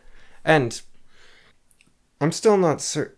You know, you can have interesting correspondence, of course, but yeah, times are changing enough. I'm probably wrong about this by this point, but I'm still of the no internet friends mindset. Mm. Even friends who are friends, I don't really want to talk to on the internet. Yeah, I get that. So the huge benefit of the internet, though, is the ability to... It's kind of scary, the difference between your friends in your life and the people you can find online who enjoy the things you do and think like you, down to such a T that they're basically a soulmate. Mm. Like, if you find an internet friend on a community of a niche interest of yours, you have found someone with far more in common than any of your real life friends. And you've found hundreds of people like that. So they are, in a way, a much higher quality version of what you want. But it starts to raise the question of, should friends actually be that much like you, or do you want your friends to give you alternate views of the world? Yeah. Like, Too Like the Lightning. Yeah. I haven't read, but you've read. But, I mean, one thing, it destroys all countries. Yeah. The invention of the car. The flying car. Yeah. Yeah. But what would I mean, part of the book is probably what would our world look like. Yeah. But... Well, that's the exact point. If not only... Basically, a way to look at the plot, actually, since you made the connection, is... What if your internet friends could be your real life friends because you all went and lived in the same spot? Yeah. Because travel is now instantaneous, cheap, and... Well, it's instantaneous and free, basically. Yeah. It takes 2 hours to get anywhere on Earth for free. So you form any community you want. And then you say, well, I'm going to go and live with all the people that like Age of Wonders game design. Because... And not only that, I'm going to subsection even further and say only the ones that also like this and don't like this and like this. And you can build your perfect little community. And of course, people are never going to be exactly the same. And so do you just fracture them off more and more until you're like, you're not enough like me? You already see this with purity spirals in political groups where they say, well, you, like J.K. Rowling is a progressive on 99.9% of all issues. But she's worried not about trans people, but about the influence of forcing transgenderism on children. Yeah. And so she's out of the tribe, and she's the top. I saw a video recently where they said she's the top anti-trans person out there. Yeah. A fallen angel. Well, they called her the leader of the anti-trans movement or something like that. It's like she is such a minor person in that. Well, it's not. I remember someone talked about this. So, it's like a fallen angel. Like the fallen angel is worse than the demon that was created that way. Yeah. And it is. If I was trapped in a room with an enemy and a traitor and a bullet with 2 guns, I'd shoot the traitor twice. Yeah. Yeah. Yeah, you much more hate the person that you put on a pedestal. And that's the other thing with your most rabid, unthinking, loyal fans who only liked Harry Potter because it was something that made them feel good and they didn't know why, will be the very first to drop you when you do anything out of line. Yeah. Because they never took a second to actually think about why they liked you. They were just dedicated, rabid loyalists.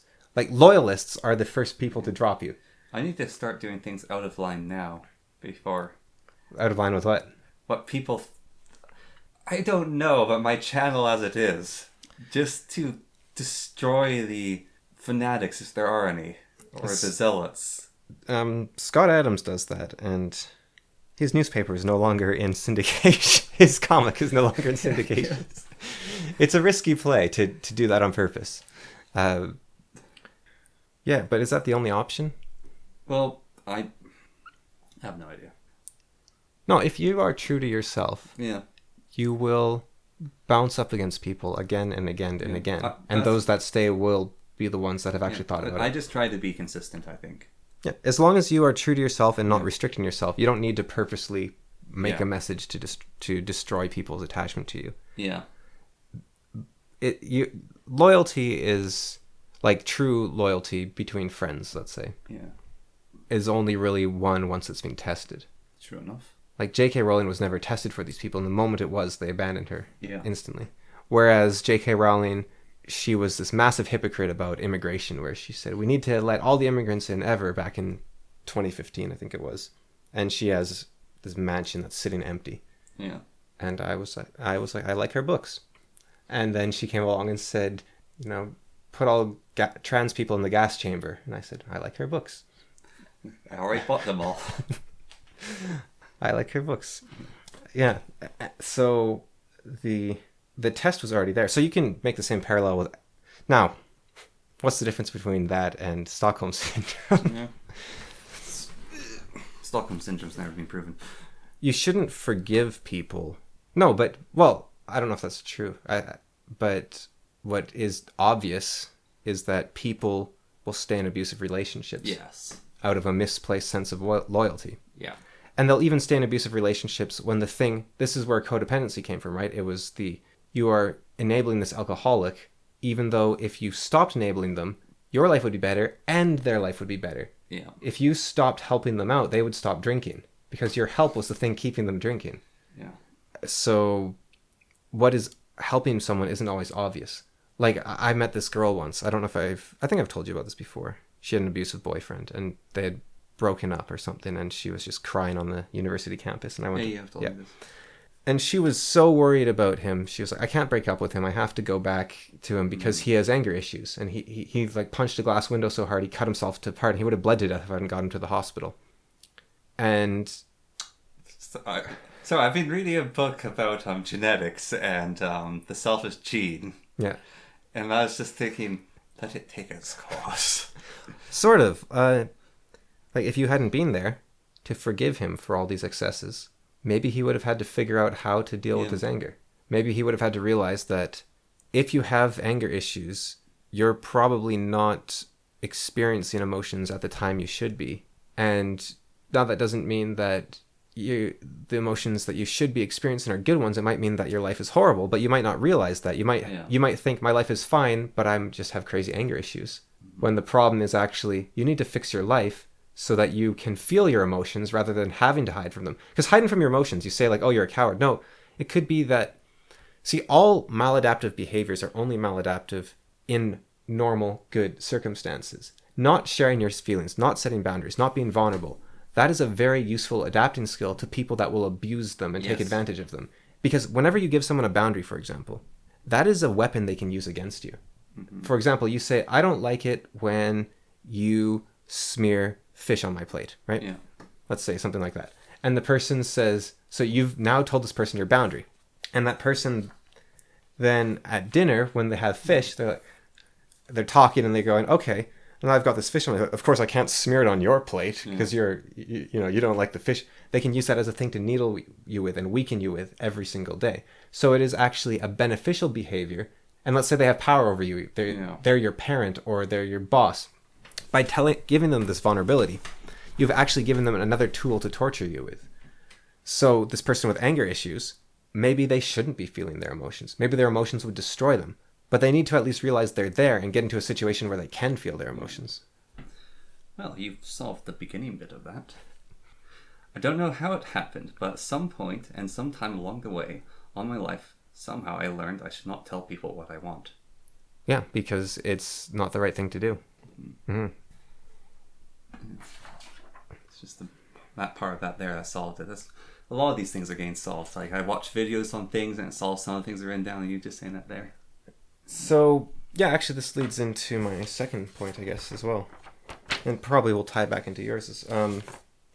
So there's this sort of toddler mindset tied into what you said about you learned you shouldn't say what you want.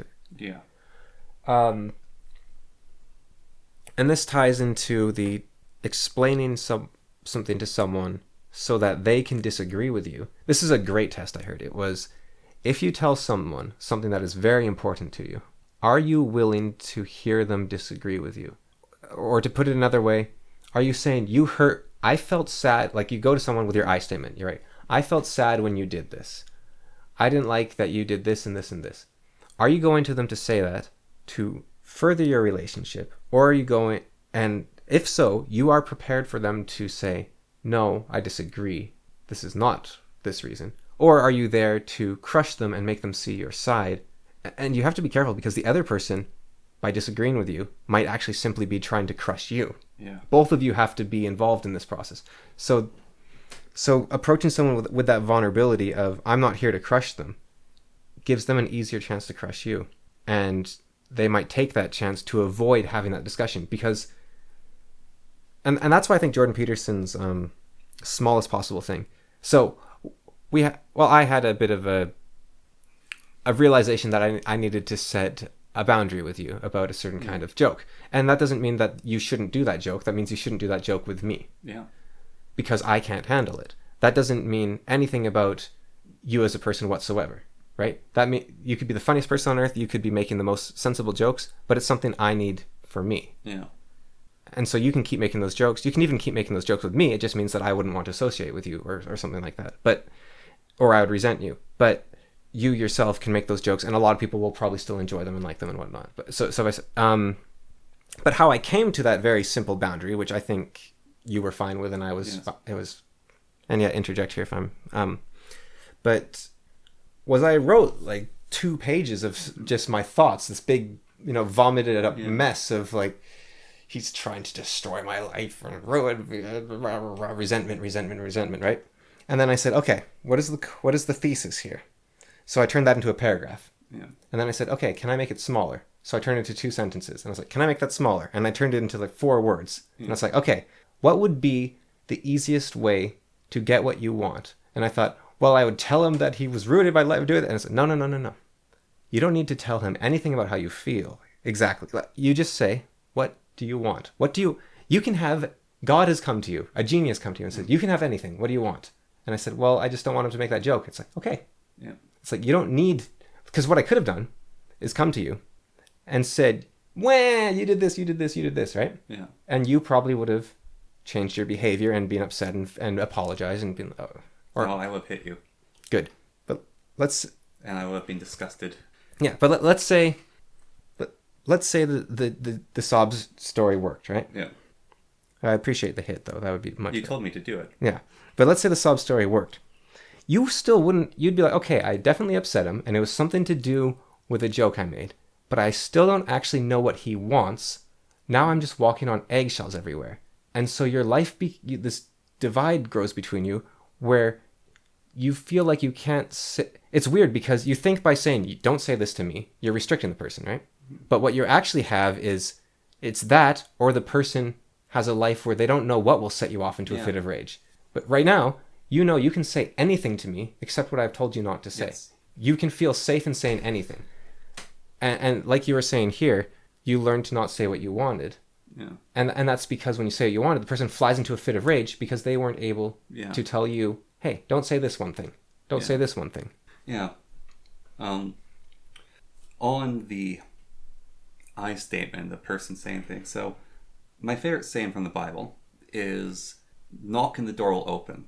Ask and you'll receive. Yeah. Now, when you knock on the door, it might open, you'll get kicked and if you ask for something, you might receive a no. Yeah. Thy will be done. Yes. But you still have to ask, because otherwise you are trying to read people's minds, which aren't possible, or the person should know you so well that they should do what you want. And if they don't, then they hate you. Yeah.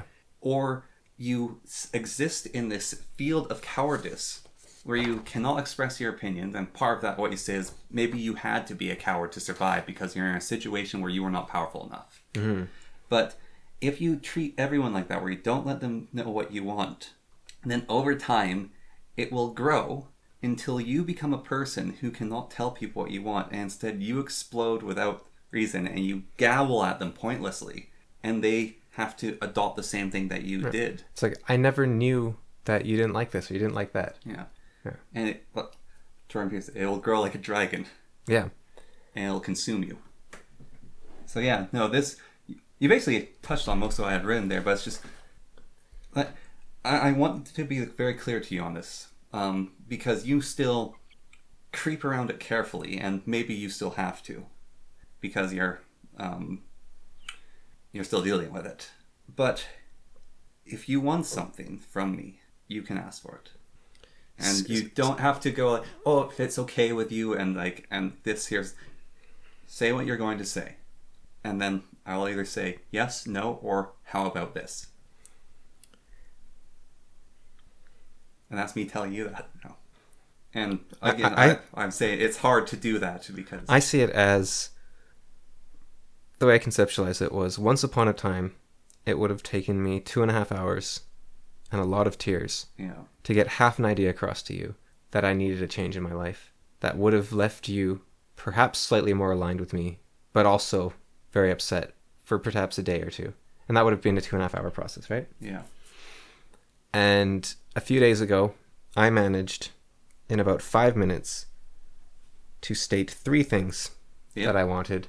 And it only took me about 3 extra paragraphs of fluff That's pretty to good. say, and no tears or negative emotions on my part. Mm-hmm. So I am aware Yeah. that there is still too much hedging and vacillation, but I'll say that's enough upward. Yeah, I'll say it's up. I'm letting you know. Yeah. No, I you can do that. very much appreciate that. It does make you feel safer about it. That was the antithesis of this thing.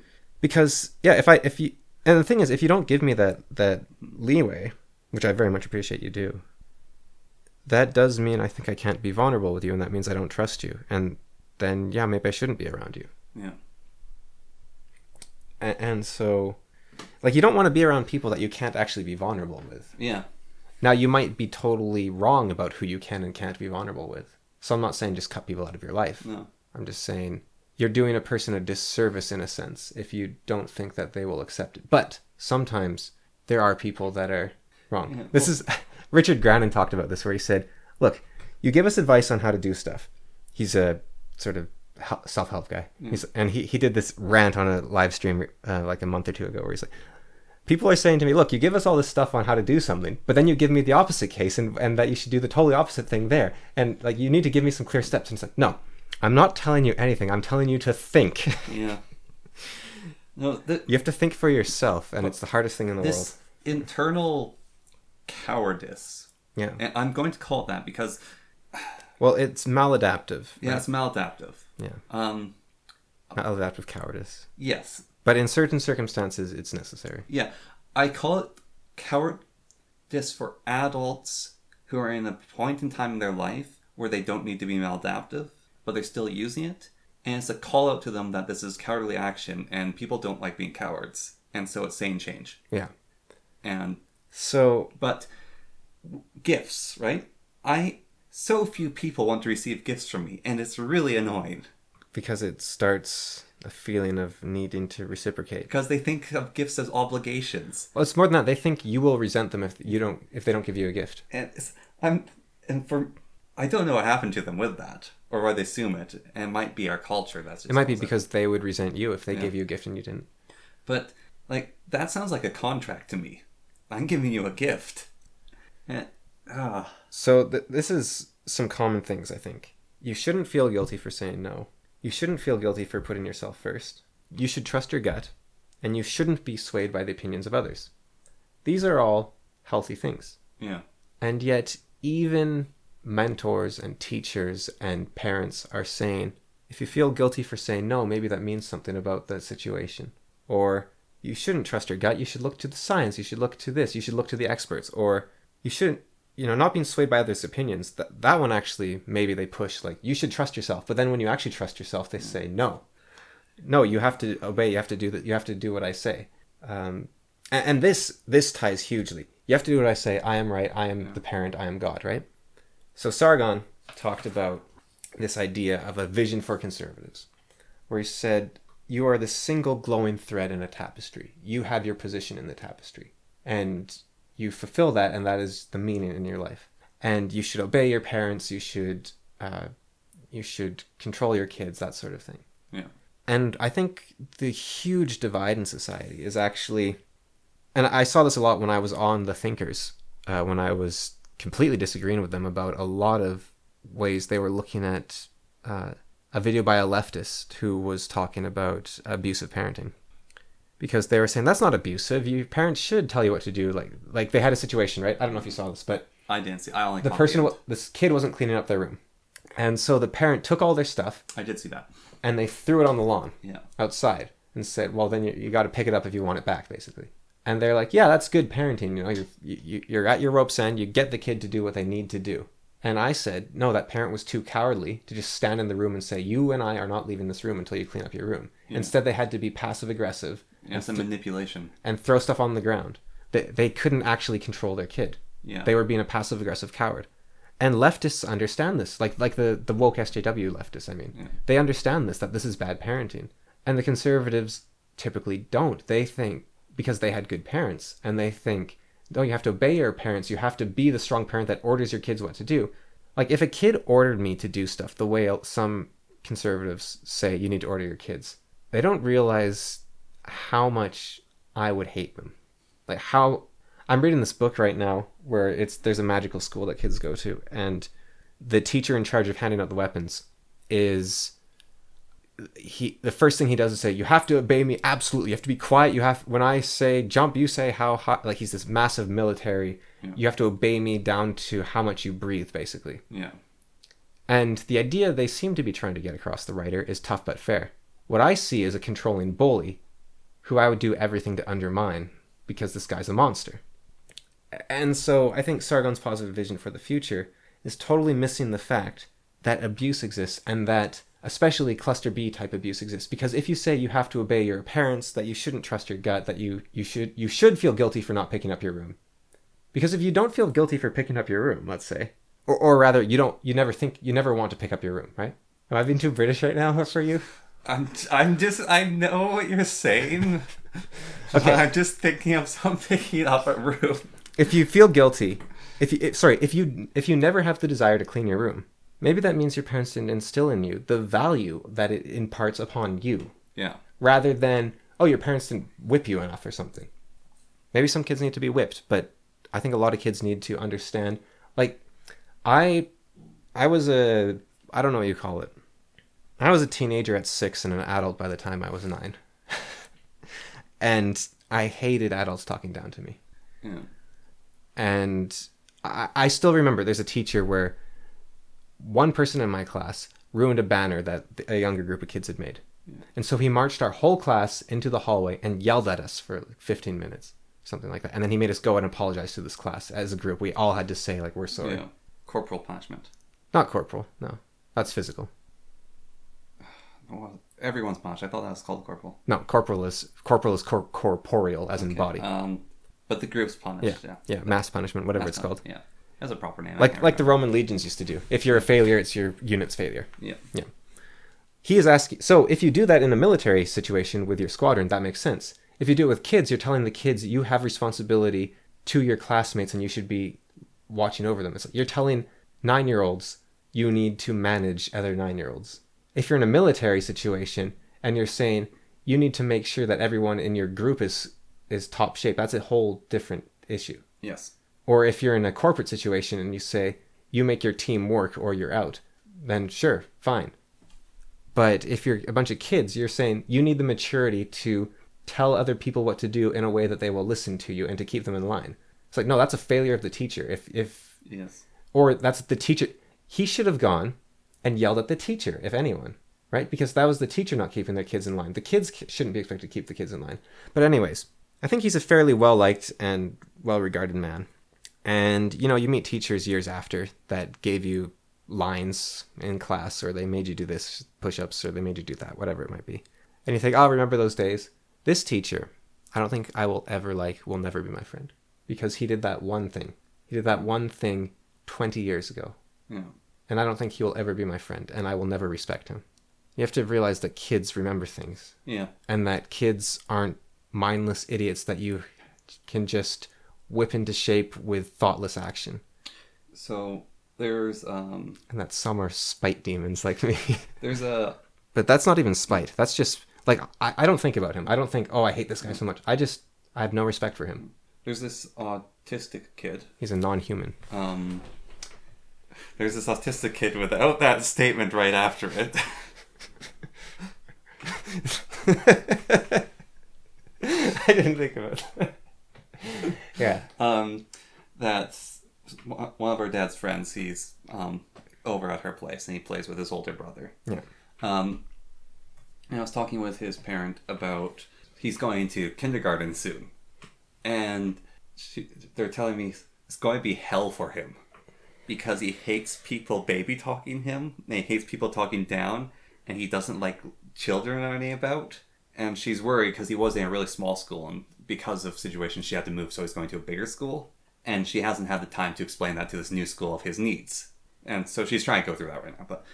But just the reflection that he hates being talked down to. And I think he's like 4 or maybe 5. Mm. And he just already knows, like, don't talk down to me. We have a cousin who, I think he's 17 now, or something like 15. that. 15, yeah. But when he was 5, you could have full-blown deep conversations with him. Yeah. He's a creepy kid. His sister came up recently, and she's similar. Like, she's 13, but she seems to be a very well put-together person. Yeah. And 13-year-olds are weird. Like, it's the first 13-year-old that I've had experience with in a long time. Like 10 or more years. Yeah. They're doing, like, TikTok and like, she was just randomly breaking out into dance with her phone recording her and uploading it on the internet while you walk by in the background and you're like, wait a minute, I don't want my location and face broadcasted. What's going on? And also just not feeling awkward breaking into dance in the middle of nowhere. Mm. But on the other hand, so I don't like the security violation at all. That is insanely risky. Yeah. I think this is a huge security risk. But on the other hand, I really love the fact that she feels safe and happy just bursting into dance randomly. No matter who's around. Yeah. She doesn't think they're judging her. I do love that. Romney encountered that. He's currently traveling abroad, and he's using trains for most of his traveling. And he's just sent to our group chat, I'm in a train right now, and I've encountered a girl doing TikTok for the last hour on this train. And I'm sitting here, we're just doing that. It's the most bizarre thing I've ever seen. Well, it's so, like, I don't think they're listening to the songs they're dancing to, because what happens is this beat sort of plays like, and then the song starts and you do the dance, and then the next timer counts down, and a new song starts, and so you have these 10-second snippets of wildly disparate songs where you can't hear any bridges or builds or choruses or anything, and so the sound is just background noise to you basically playing Dance Dance Revolution with your phone. And it just goes by and by and by and by. And it's, I think Dance Dance Revolution is probably the best way to think about it. And I don't see anything wrong in that in and of itself. Yeah. It's the fact that you're broadcasting it so publicly to a data harvesting entity like Tencent or whoever's in charge. ByteDance, maybe? Yeah, that's a Chinese Byte, yeah, I think it's ByteDance is in charge, possibly. But, like, Facebook would be similar. But it's also, you just sent my face in GPS coordinates without my permission. But forget that, you're 13. Yeah. I can handle it a bit more than you. You're the one that's really in danger here. This is a little bit crazy. But the action itself, I think, is very actually endearing. Sargon and someone else made a statement, which was, no using the social media or the internet unsupervised until you're at least 14. Sargon's actually is more harsh than that, but... So I think... He doesn't let people even use it. He doesn't let us use it. So. I don't know. I'm terrified of the thought of having a kid in this day and age, but having a family computer for the kids in the living room, I think probably solves most problems. Yep. Because then at any moment, someone can drop by and look at what you're doing. Yes. And I think that solves like 99% of your issues. Yeah. Because that's what we had. Yeah. And I think it worked pretty well. Yeah. Like, it's not someone standing there watching you, and you can still search your interests, and you even have a bit of time. You know, kids need a bit of time to break the rules. You even have a bit of time to sneak in, like trying to order drugs online or something. Yeah. But for the most part, you have this awareness that I need to go to places that my family wouldn't immediately ground me for or something like that. Yeah.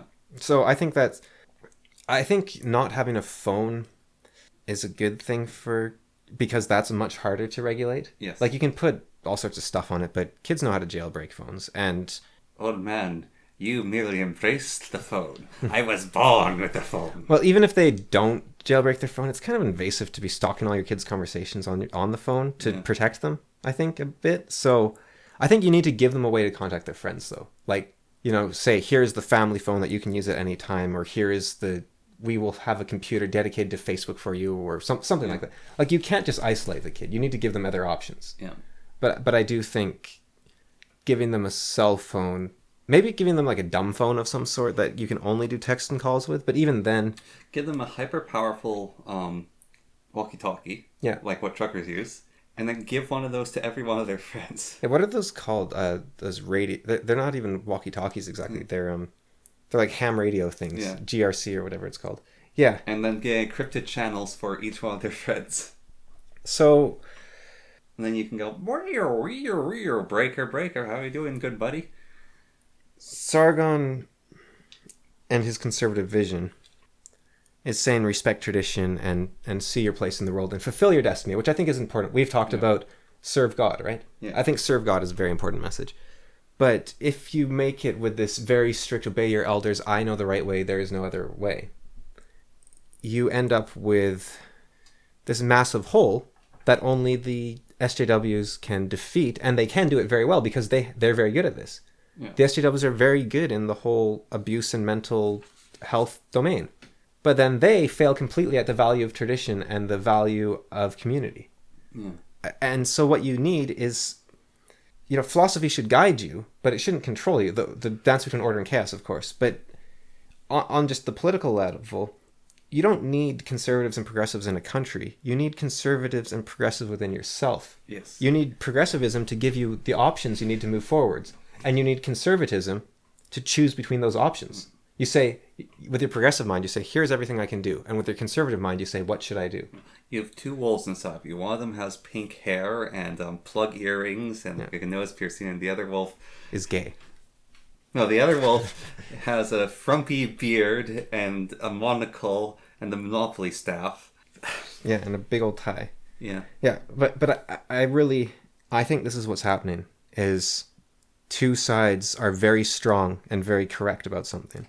And the audiences they gather are the ones that look to the side that is most important to them. So people who have suffered are saying, I need a way out of suffering, and they look to the progressives.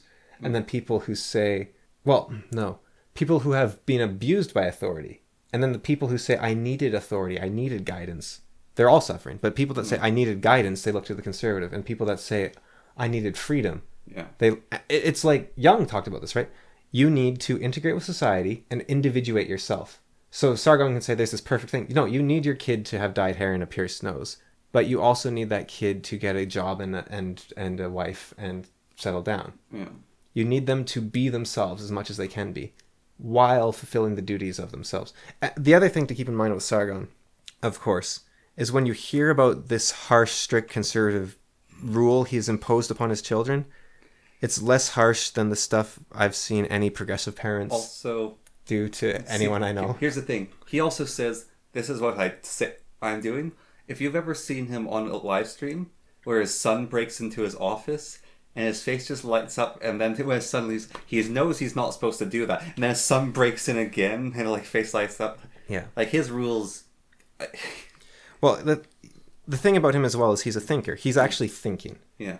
Nothing he says, he's like us, right? He's not saying this is my prescriptions for reality. Yeah. He's saying, I think this is what we need to move forward, but I'm not sure. Yeah. And a lot of people can't handle that. Like Jordan Peterson got all this stuff about him, like, you need to have enforced monogamy. It's like, no, he was thinking out loud. Yeah. Or Sargon's anti-gay. No, he's worried about the destruction of the tradition of marriage. Or Sargon's anti-liberal. No, he thinks liberalism is flawed to its core and needs a better defense. Yeah. Because liberalism is based upon the belief in God. That's his contention with liberalism. And we don't believe in God anymore. So liberalism, you can't be a liberal if you don't believe in God. Yeah.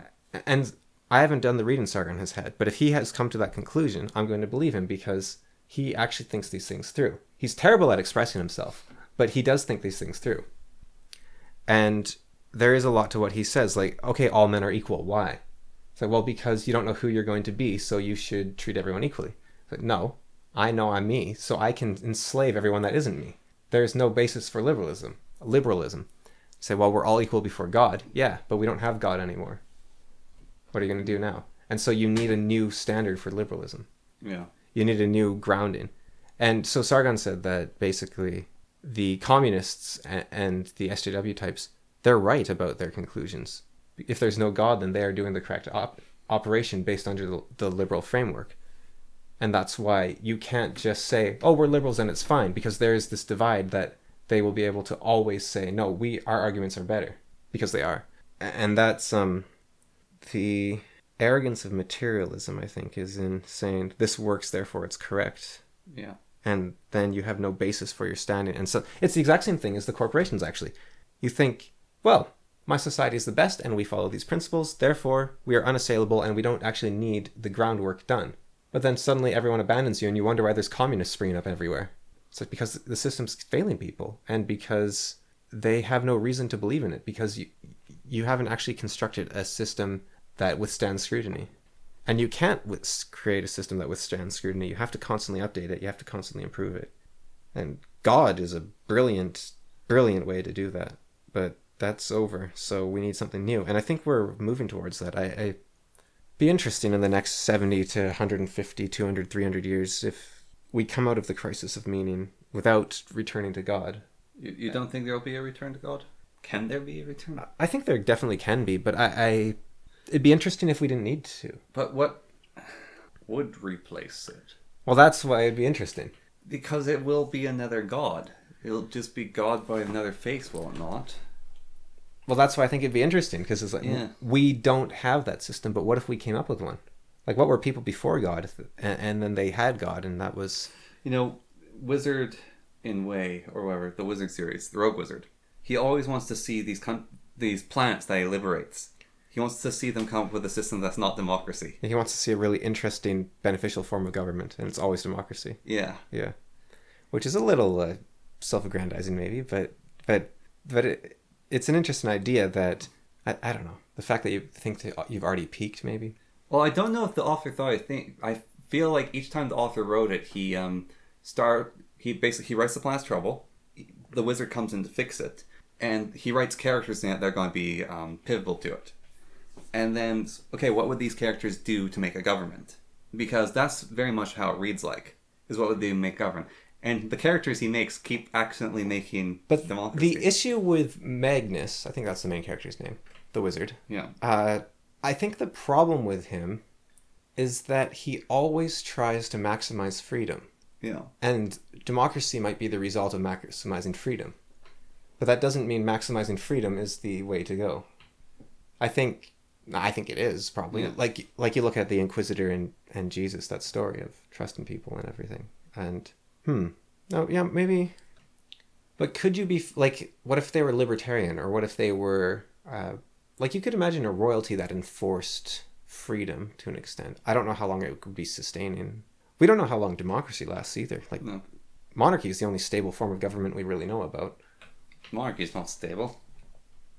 It's the most stable that we know about by far. You look at Sweden or the UK or... Long-lasting, maybe? Thailand. Yeah, that's what I mean. Okay, because, they get killed all the time, then you guys... But the system... Okay, yeah, the system itself. The system stays, yeah. Yeah. Yeah, you can kick out a president or prime minister, but your country hasn't... Your system of government hasn't been destroyed. Fair enough. You could say potentially, and I think some monarchists, there's a lot of there's a libertarian to monarchist pipeline I've noticed, and I think the reason they do it is because they see revolution as a part of the system of monarchy.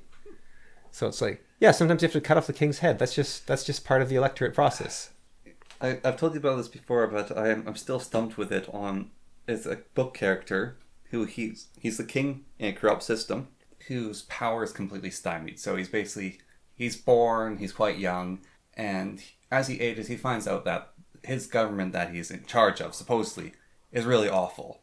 And so he tries to fix it as the king, and he's stopped everything, like elected monarchy or viscounts get in the way, so he can't do anything.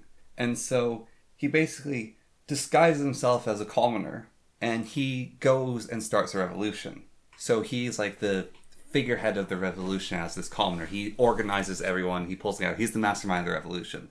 And one of the things that I want in this story is the people want to kill the king. And he plays on that to help with the revolution. And so he has to be killed for the revolution, for the system to change. And so he's the guy who orchestrates basically his own death. And why I want that is when the king's, the crowd has the nobles and they're guillotining them, whatever. Or maybe it's even they're just guillotining the king. They bring him out and they take off the king's fancy wig or whatever. And they see, and it's where's our leader? He should be the one to execute this man. and they see it's the king. That's the story I want. But I cannot conceive of a reason of why he has to kill himself. Besides, unless he's like a real Machiavellian mastermind where he realizes the system's corrupt and so he plays into it as the king to make people boil even more. And he basically accelerates the country towards revolution by being the king. But I want him to be a noble character who doesn't actually have the guilt of being that evil king and doing that to accelerate. So that's why I don't like that thing. Something to do with the symbolism of execution being important enough to give your life for. Yeah. I think in V for Vendetta, they sort of, not the same message at all, or the same throughput at all, but when V dies, there's that bit where he says, I'm just an idea, and ideas are bulletproof. Yeah. And he had to die to prove that his revolution would continue whether or not he was in charge of it. And of course, there's the slightly more famous version where Jesus had to die to prove that he believed in God, I guess. Yeah. Why did Jesus die? Part of it was to prove he was mortal. But it's also, like, he had doubts, right? Yeah. But he's, Father, why have you forsaken me? But he believed it was necessary. He could have escaped. Yeah. Socrates could have escaped as well. Yeah. You want your gesture to not be marred by the fact you didn't stand by your convictions to the end, no matter the consequences. Mm-hmm. And so if the law says, if the leader of the revolution is the king, then you can't say the revolution is pure, because he could simply be the leader of the revolution in order to retain power or to overthrow the nobles and consolidate power. But if he believes in the cause so much that he's willing to die for it, the history books will be able to say that forevermore he did this for the people, not for himself. He didn't do it out of a sense of self-preservation. He didn't do it out of a sense of self-aggrandizement. He did it simply because he believed in the cause. I do now a greater thing than I have ever done. No, he is inspired by that. So what inspired is the Tale of Two Cities, I think. Well, Tale of Two. So that's one half. So Tale of Two Cities inspires it, and King Charles, I think. King Charles, the guy who so his hands went shake. He drank some brandy. And he put on an extra shirt so he wouldn't appear pale. Yeah. So it's a mix of those two things. Of basically, it's if that king was the guy who brought about the revolution. If Cromwell was also the king. Yeah. But also it was noble, and it was the other people who were corrupt, not like because there's a lot with Cromwell and that whole thing. But or someone like Cincinnatus, where he was a farmer who became a tyrant for 3 months, overthrew all the corruption, reconquered the lost territory, ended all the bad stuff. They begged him to stay king, and he said no, and he just went back to farming. Yeah. Sulla was kind of like that, but then he did it like 3 more times and eventually stayed on. Yeah. George Washington, they wanted him to be king. Mm-hmm. So George Washington, right? They kept begging him to be king, and if he feared temptation, and he truly believed that America shouldn't have a king, that could be the moment where he says, no, all men may be corrupted by power. Yeah. I think Americans, they've won their cultural victory of Earth, right? And it's corrupted the idea of nobility somewhat, because nobles are exemplary servants. They are people who have been rewarded for their dedication to the rest of humanity. Like, aristocracy is a meritocracy of, you have done some great service or you are doing some great service and we will take care of the rest so that you may continue to do this service. The king is the slave of the nation. Yeah. And Americans, they hate monarchies and aristocracies and all that nobility so much that they see kings as the dictator that has complete control of their people and who crushes everything. But you look at the British history, for example, and it's just a history of the British crushing their kings again and again and again. I think the British king is definitely a unique king.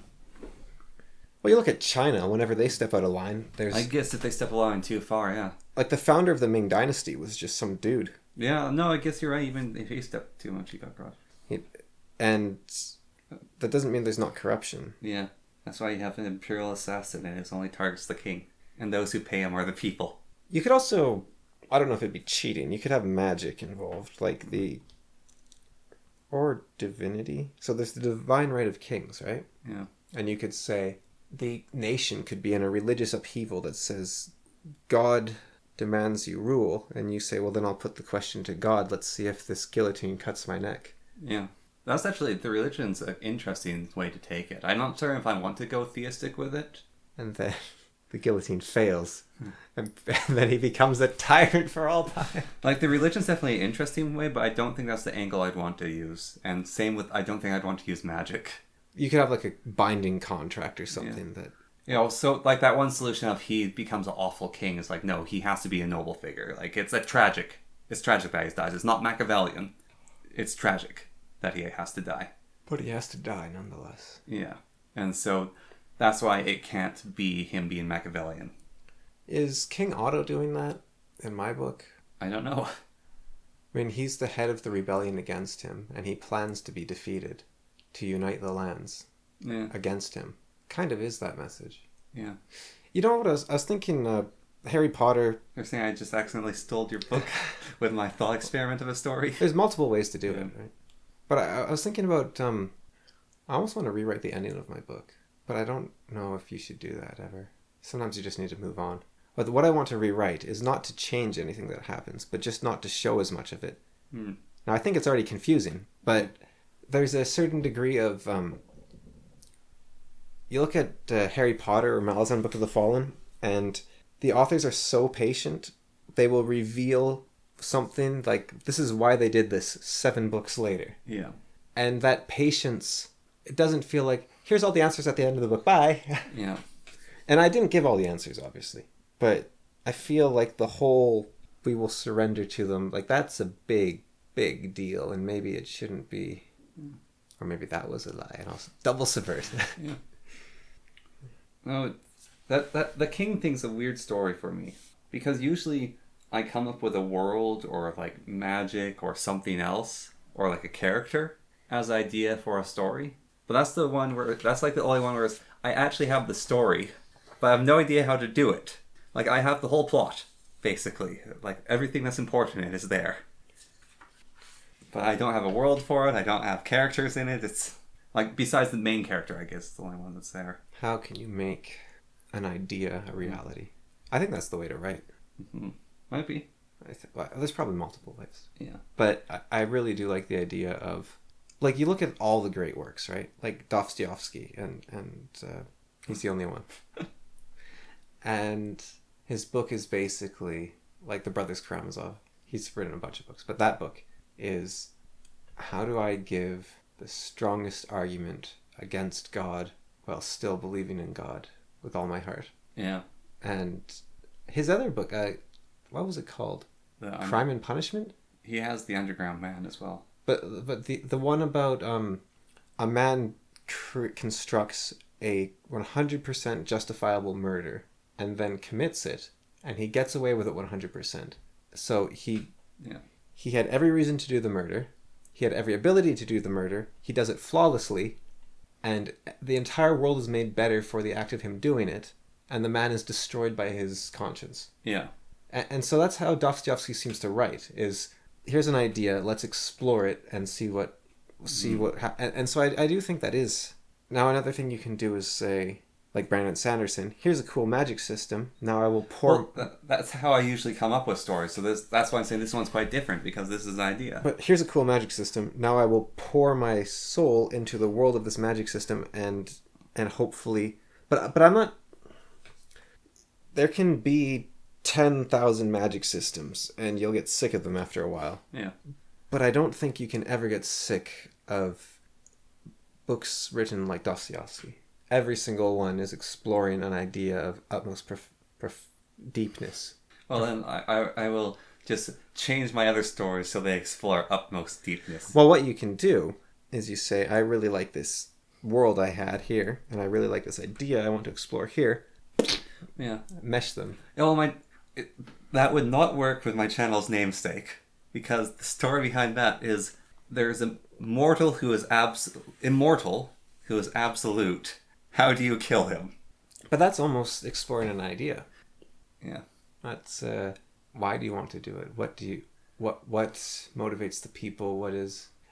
And I think even creating a magic system, right? I don't want to just dismiss that. You're still exploring something. Yeah. I think every single honest human endeavor adds something to the human experience and builds us forward. And I think that building up block by block, brick by brick, is how we move out of the age of meaninglessness. Okay, here's a replacement for God. We discover a true source of metaphysical meaning. We discover that magic mushrooms revealed the truth, and there is a oneness with creation, and there's a plan for creation that arises as a result of natural law or natural order. Would that not be God then?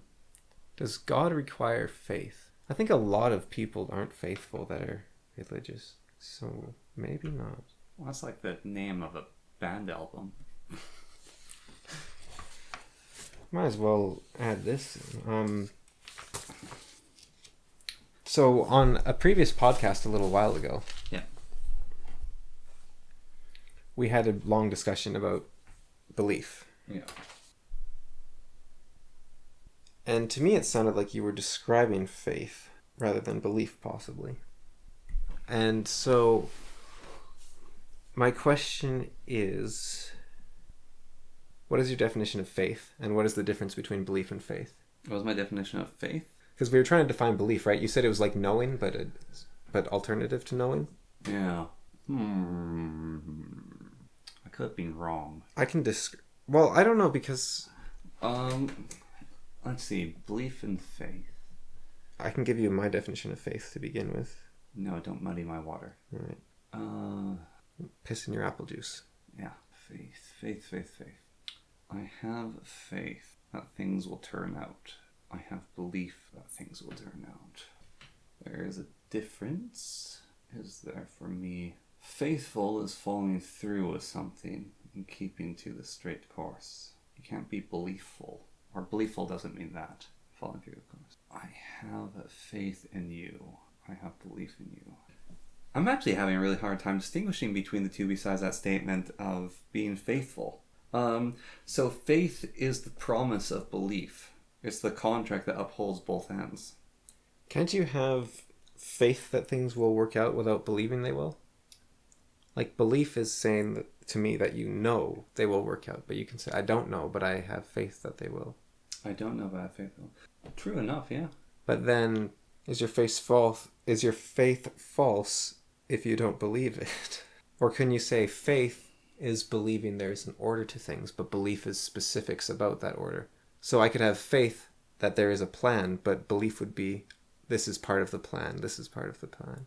I think that's what I said with faith is the contract of belief. So you could say, I have faith that there's a plan, but belief would be, it's God's plan, or that me getting this new motorbike is part of God's plan. I believe that, but you don't have faith that it's part of God's plan. You just have faith that there is a plan. Yeah. So then, like, I think I'm a fairly faithful person. I have a lot of faith in the idea that things do what they're meant to and that they work out. But I don't believe in God. Yeah, fair enough. For some reason, I have a quote here. Just because you don't believe in something doesn't mean it isn't real. Which, sure. Like, just because I don't believe in something doesn't mean it isn't real. But I don't know where I got that. That was Catherine Howe, whoever that is. Sometimes you wonder if you're the same person from day to day. You might not be. Minute to minute. You very well might not be. So, this will bring down the level because of its crassness. But, in my dreams, I have a parallel world that I dream of. Full of bald black women, or No. whatever it was. No. Old bald black women. No. So the cliffs are steeper, distance are further, things are more in chaos. Right? It is very chaotic. And it is a completely different place. But everything makes sense, even though it's changing from thing to thing to thing. And I had a dream recently. So sometimes I have dreams that aren't in the other place. It's just a dream, and it does as dreams do. But that polar bear, that was in the other place. The dream where the polar bear was chasing me around the garage and through the house. So that was in the other place. And the dream I had recently, which is... What type of environment is very northern and cold? Like an Arctic environment. Dangerous? Like as northmost as possible, what would you call that region? Or as southmost as possible? Well, those are the Arctic and Antarctic. Yes, but what do they share in common? They're both poles? Yeah, and so those regions are called... The poles? But they are called something regions? You're going to have to spell it out for me. Polar regions. Yeah, polar regions, yeah. Yes. Polar bear. Polar bear? Did I say polar bear or something? Okay. It wasn't meant to be that long of a sidetrack, I'm sorry. Okay, your dreams are different. Yeah, so there is the else place, and then there's just dreams. And so I had another dream recently, last night, which was in the else place. And I really had to go pee. And so I kept going to bathrooms, and it's like they'd either be occupied, or when they're no longer occupied, I'd get in there. And then a group of people would burst through the doors like, we've been waiting longer for you. I have like my pants around my ankles. It's like, oh, come on. So I had to pull my pants up and I leave because I don't want conflict. And so that carries on for about an hour. And I wake up and I go to the bathroom because it's like some weird battle happening. But so I do have this else place where this person has lived a different but similar life to me. Like because one of the things in that dream was our father's basement. And I was saying, it changes from time to time, but it's always bigger and more wondrous than it actually is. And I was basically saying to him, you know what, this is a really cool place right now, but it's got quite a few problems in it. So I'm going to clean it up, and if I clean it up, can I live down here? And he said, sure. And so that me went ahead to clean up, and I had to go to the bathroom. That whole debacle happened. But the thing that I'm getting at with you, like maybe you're a different person, is that a different person? Because those dreams are very, very different than my normal dreams. And they happen far less frequently, but I remember them way more. And it might just be that the dreams I remember are the dreams that are distinct in detail, and so they're a different place. I don't know, but because the dreaming person does seem different than me. What does the peeing have to do with it? Oh, that was just going on in that dream. That was just like it was very, very forefront of that dream. This is why people shouldn't be allowed to talk about their dreams. No, what I mean by that is just, let's focus on the substance first. So there's a dream world that is different from this one. Yeah. And I do find that interesting. It's just the peeing detail. It's like, where's this going to come in? Where's this going to come in? Well, okay, it comes in a different point, that detail. I'll explain it to you. Because everything, my whole goal in that dream is to go to the bathroom. However, if I ever achieve that, I'm going to wet my bed. Yeah. And so... So your goals are opposite or something? Yeah, but no, so so there's this world in this dream where I'm trying to exist in. But I have to go to the bathroom because it's a physical reality of my body. And there's some part of my actual psyche which really doesn't want to wet the bed. And so it's attacking the dream constantly by like making it really awkward to go to the bathroom in that place. So I'm too embarrassed to go to the bathroom there. Or maybe so there's no available toilets. Or so like that dream's getting invaded by the wishes of the overbody or something. The not dream is invading the dream world. And that happens that's actually a quite common occurrence to me. Like, there's multiple times where I have to use the bathroom in the dream, and every single thing in the world suddenly bends against me so I cannot go to the bathroom, so I don't soil my bed. Like, reality literally changes within the dream to accommodate that. That seems like a parallel reality working sort of in concert with this one, let's say. Yeah. Which I would say would be more like a four-dimensional being just seeing more at once, side to side within the fourth dimension, rather than changing necessarily, because you are linked in that way. Yeah. Like you do have the same goals in a way, even though your goals, I suppose, are the world in the dream. Yeah. Or your competing goals. So you could say a mind is a collective of desires, and the one part just wants to go pee, and then the other part says, no, you need to do that in a specific place, and they war within your dream. Yeah. But the you in the dream is not the ego like it normally is. The you in the dream is the id instead, and the ego is now the room or the world. Yeah. Rather, we were saying you're not you the same day as a completely different person. Yeah, or It could just be a different eye of the four-dimensional beast opening up and looking. Or you just inherit the bodies and memories of a snapshot, or you are a scar left by a god through space and time. So rivers, right? We were talking about rivers last time. You have to come up with a new metaphysical statement every time, don't you? Sometimes it's sponges, sometimes it's muffins, sometimes it's a lot. Now it's a scar. So you were talking about the age of the Nahanni River. Yeah. And I looked up how they age rivers, because I was like, a river isn't a thing. You know, a man can never cross the same river twice. Yeah. Because it's not the same river and it's not the same man. And so how they age rivers is they look at the oldest mountain the channel cuts through, and they say that's how old the river is.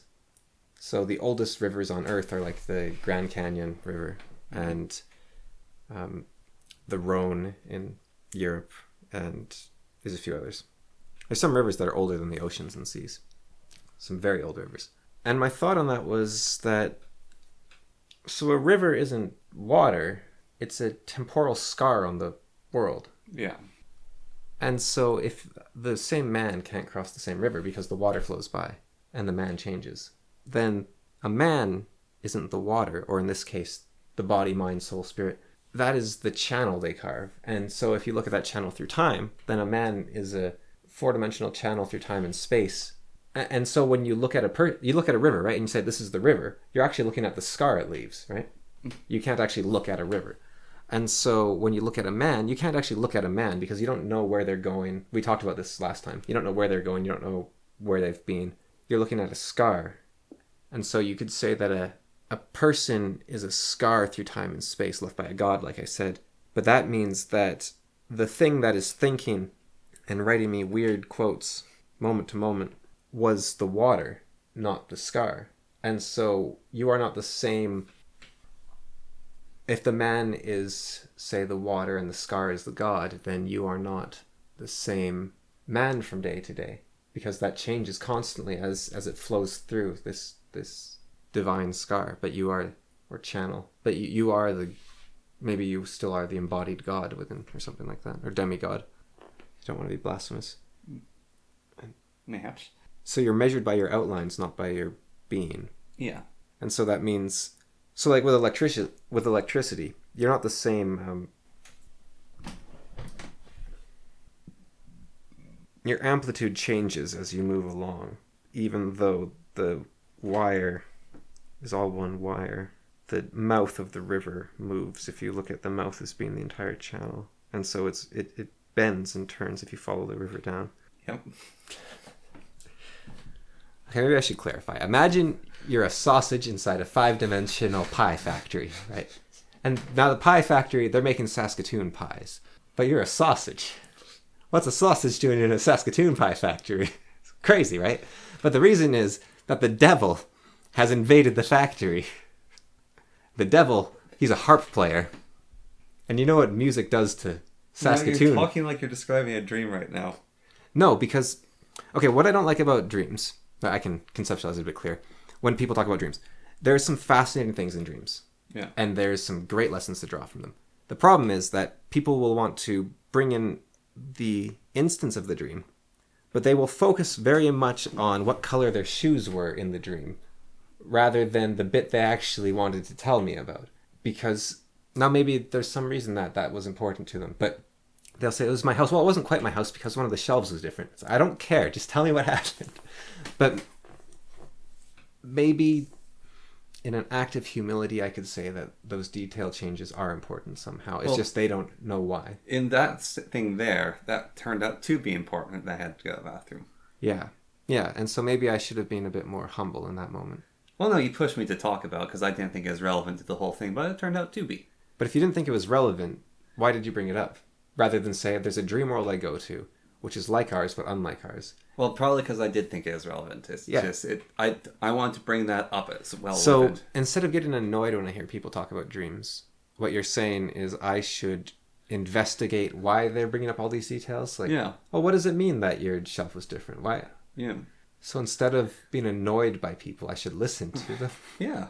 You sure? That sounds fake. That doesn't sound healthy. Ask questions about the thing, and then if there's actually something comes out asking about, then you might find something far more interesting. Be genuinely interested in people and treat them as if they have something to say.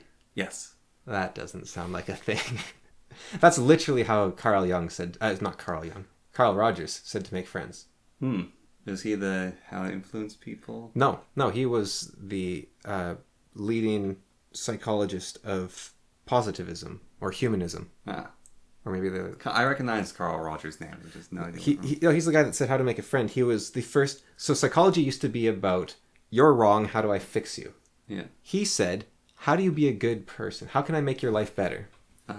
And he is, I think, he's one of the greats. He's up there with Jung and Freud and Skinner and, is there any others? There's probably a few. William James. But he's on that level, like the top 5 sort of. He's a big boy. And he is the guy that actually, I think he's one of 3, he developed one of only 3 methods in psychology that actually are proven to work. Because psychology is a mess of a field that has a reproducibility crisis like none other. Yeah. And nothing is actually proven to work except for like his thing, behaviorism, cognitive behavior therapy, and dialectic behavior therapy. I think that's the only 4 things that work. What's his? His method of therapy, which might just be called humanism or something like that, is, I've talked about it before, where you just let the person talk to themselves. So you say, I'm feeling sad. And you're like, what's got you down? And they're like, well, my dog dumped me. And you say, man, your dog dumped you? That must suck. And they're like, yeah, well, you basically just repeat back to them what they said. You can make it. It's very simple. AIs do this. I think that's what BetterHelp actually was doing for a while with their thing. You do it well. You don't just sound like a parrot that makes them go crazy. But like, if a friend was talking to you, you say, well, tell me more about this, or, oh man, that sucks. You basically listen to the person. That was his big thing, was you need to listen to people. People love to be listened to, and very few people know how to listen, and very people do listen. So his whole thing was listen, and that's why we had this assignment in my class of go out, find a stranger, make friends with them. And you can do it almost instantly because you just have to listen to them. And so listening, you have to be active. So when you say this dream, I don't go, okay, he's telling his dream, now I can get back to my point. I say, why did you have to pee? Yeah. How did that make you feel? Why were uncomfortable. Why were the curtains blue? There were no curtains. Was it representing your depression? I'm not depressed. Where does the government dwell? In between dreams, and you're forced to work there in the bureaucracy. How much do you know about them? Not much. I need to make a call. No, see, that's what's scary, is they're in between dreams. That's what I don't like. If you slip between the veil between dreams, you're forced to work with them. With that statement Gandalf again, every second is like a lifetime. Luckily, it's getting more and more blurry in my mind of what happened there. Did you stay there for long? Which place? The government offices. I think it was like 3 or 4 days. You read The Dream Merchant? Never. You've told me about that. Yeah. Right? I just want, like, they have this sort of interdimensional, bizarre sort of thing, but it's not quite the same. But no. I see. I'm kind of like, when I'm a little older than 25, I do want to try like marijuana and some psychedelics. So once my brain's formed, I want to very cautiously try them. But with psychedelics, I am scared that I'll end back up in the bureaucracy. Like, honestly. I'm scared, like, once you go there, you're stuck there. Because I've heard people describe, like, their experiences with psychedelics and, like, sends them to these weird places. And it's like, that's the worst trip of my life. 16 years working for the government. Well, some people have very, very vivid trips. And it can really affect them. And if I, like, end back up in this weird bureaucracy, managing other people's weird trips and whatever else is going on there. It's very much like The House. What's The House? From Keys to the Kingdom? Oh, yeah. No, the bureaucracy is very much like The House. That's probably one of the closest things in fiction you could describe to. If you got trapped there, you could become an artful lounger. I don't know if I'd want to be an artful lounger. Become a worthless bureaucrat. I wonder if Garth Nix has been to The House. So Pythagoras, he went and learned from all the masters of all the mysteries, all around the world, like India and Arabia and Egypt and Greece. He learned all their secrets, and he was sworn to secrecy for all of them. And so when he gave his lessons, He was behind a screen. he was behind a screen. He had to veil himself. You have to hide yourself when you reveal these deep, dark secrets, right? So did Garth Nix visit the bureaucracy, visit the government, and he said, I need to get this out there, but I can't reveal it. I need to be behind a screen. I don't know. You should he doesn't answer his emails, but you should contact him, because maybe he'll answer if he knows it's like, you'll say, I'm with the government. Or, have you worked for the government too? Yeah. Like nobody. It's not a government, it's a bureaucracy. But you said they're called the government. Yeah. But it's not, it's a bureaucracy. So, does he have a book about a non-dualistic world? Aberson, there's the Old Kingdom, and The Lightfall, there's light. there's the Dream World, or whatever it is, the Shadow World. Yeah. And then there's the House. Shade's Children. I guess that one doesn't. Oh, yeah, no, that one doesn't. Oh no, that has dualistic worlds. His sci-fi book has... It's a little bit different dualistic worlds, but there's dualistic in that. I think it's a cry for help. You know, that's the closest thing I actually can compare in reality of what that dream feels like is the memory of Garcinik's books. And you could always think one influenced the other, I guess. Yeah. No, I think also having... But why would you, having this dream now, make him write those books back then? Having extremely high fever, I think, also influenced it. It protects you from the lies. See, those are the kind of things that could easily exist. Yeah. Doesn't mean I'll pin my horse to them. There's infinite things that could easily exist. But you can't dismiss them either. And that's why I don't believe in things in general, I think. But then I think about... So if I went to Jordan Peterson and I said, I don't think you believe in things. I think you have faith in things. And he said, listen here, bucko. well, then he could say to me, my faith has made my life and the life of those around me better. And that is something I can believe in. And is that not belief in God? Yeah. And then it ties faith and belief together again. So I'm not sure how separable they are. And so maybe, depending on the framework, I'd have to say I believed in stuff. But I could always say maybe my faith will be misplaced and everything will fall apart. But then, yeah, when you say you believe in someone, is that just a misuse of the word? Or are you saying... I think I believe in someone saying I believe what they're saying, not believe in what they say. Or you say, I believe in you, you can do this, right? You are saying, I know that you are capable of this action. Mm-hmm. I have faith in you, I know you can do this, I believe in you. They might... If you have faith in someone, you're not saying, I know you can do this action. You are saying, you will do the right thing. True enough. Yeah, so maybe belief is just saying, I know you can do this action. Like, in the context of, I believe in you. Yeah. I know you can overcome your struggles. But faith is,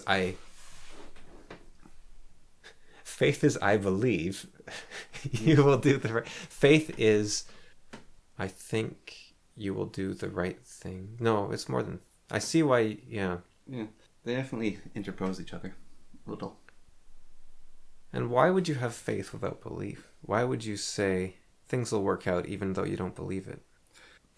Just humility, I guess, you're saying? Maybe. Because you... why I'm breaking it because you believe that it will. Yeah. You can say... see, in my head, right, when you say that, I have an image of there's this little man, like on the outside of your skull, he's like around the back of your head with a hammer. And he's just whacking it, and that's what the faith in a thing is. I have faith, and it's that little man with a hammer whacking you on the back of the skull. Okay, so... He's a little yellow meeple. Do you believe in God? Yes. So the existence of God, rather than you have faith that God... Can I say I have faith in God without believing in him? Yeah. There's a prayer I've taken a liking to, which is, your will be done. Mm-hmm. Not mine, right? Like I said, that curse is God saying to man, thy will be done. Yeah. But instead of asking for anything, you say to God, your will be done. Mm-hmm. Or maybe you can ask for something like the strength to overcome what needs to be overcome. But not, I want to be calm and happy that Adam said mean things to me, let's say, right? Yeah. Because that maybe I shouldn't be. Or maybe a better outcome for both of us will occur if I'm not. Or maybe I should be laughing about it, not calm. Or maybe I should be introspective about it instead of calm, right? And so asking God for that outcome. Now you said ask and they'll answer.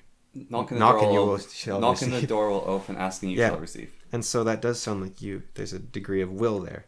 Yeah. But maybe that's a warning as well as a... Yeah, definitely is. Did I tell you I was wondering if I should visit my friend's mom or not, and I was super stressed out, and I was like, I should do it, but then I didn't want to do it because my leg hurt, and then I don't really want to talk because my voice hurts, but I'm so close to the house. Am I just being a coward by not going there? I don't want to be a coward. And in the end, I decided not to because my leg was hurting pretty badly. But I was walking back, and I was like, was I a coward here? Did I fail in my duty? Like that second comment, that person said, you're a coward, you failed in your duty, right? Yeah. And I really don't want to be a person that shies away from the problems and is a coward and whatnot. And so I was really stressing about this. Like, should I have gone and talked to them? Should I not have? And so I did something, and it's very scary. But so I just said, okay, I'm going to ask myself, what should I have done? Should I have gone or should I not have done? Because if you ask, you will get an answer. And it's so scary because you don't want the answer, because the answer might be one you don't want. Yeah. And so I was like, okay, should I have gone or should I not? I hope I shouldn't have gone. I hope I should have not gone like I am right now. Yeah. So, okay, I'm going to ask. So I just was calm. I was still. Should I have gone or should I have not? Answer came to me. Relax. Yeah. It's like, it doesn't matter. Yeah. And I was like, oh, there isn't. It's not a dichotomy. Yeah. There's more things you can do. Yeah. No, I was going to say potato. But no, it was crazy that the answer was just relax. And so I want to just end with this, with guilt. You know, that idea that if you're feeling guilt, that's a sign you should do something. That's a sign that your conscience is nagging at you. That's not true at all. Guilt is a false emotion. And here's why. You're like, oh, I feel really guilty. I really should edit that video I was going to edit for that person, right? I feel really guilty about not having done that yet. So I better go do that instead of doing what I was going to do. If you actually listen to your conscience, it'll say something like, I didn't wash my bed, and if I want my bed to be nice and clean when I go to sleep, I'll wash it. Your conscience is saying, hey, this is something you want. Do it. Yeah. You don't feel a negative emotion. You listen and it says, hey, do you want this outcome? You got to do this. Yeah. So if you're feeling guilty about this video, let's say, why haven't you done it already?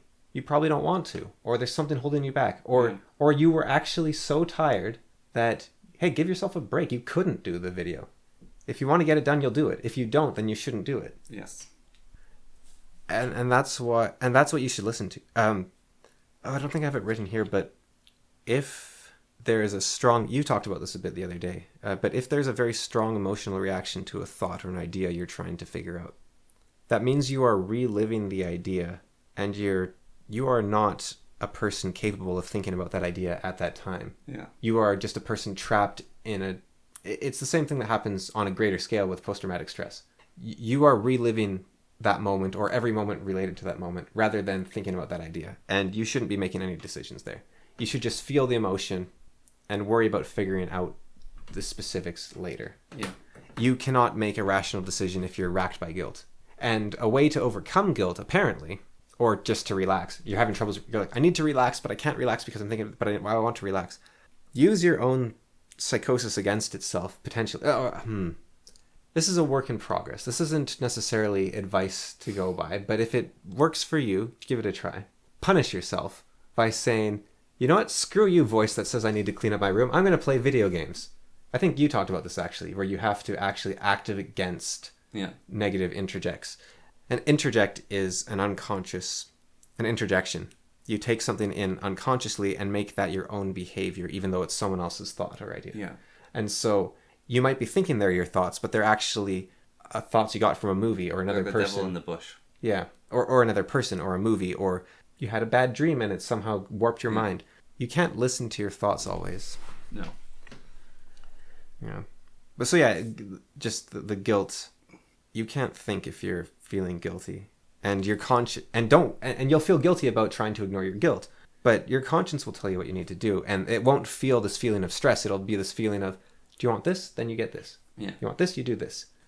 Oh, I want a clean table. Clean the table. Versus, oh, I'm such a lazy person. I don't clean my table. I feel so guilty. It's like you're just at that point. That might even just be an excuse to run away from your problems.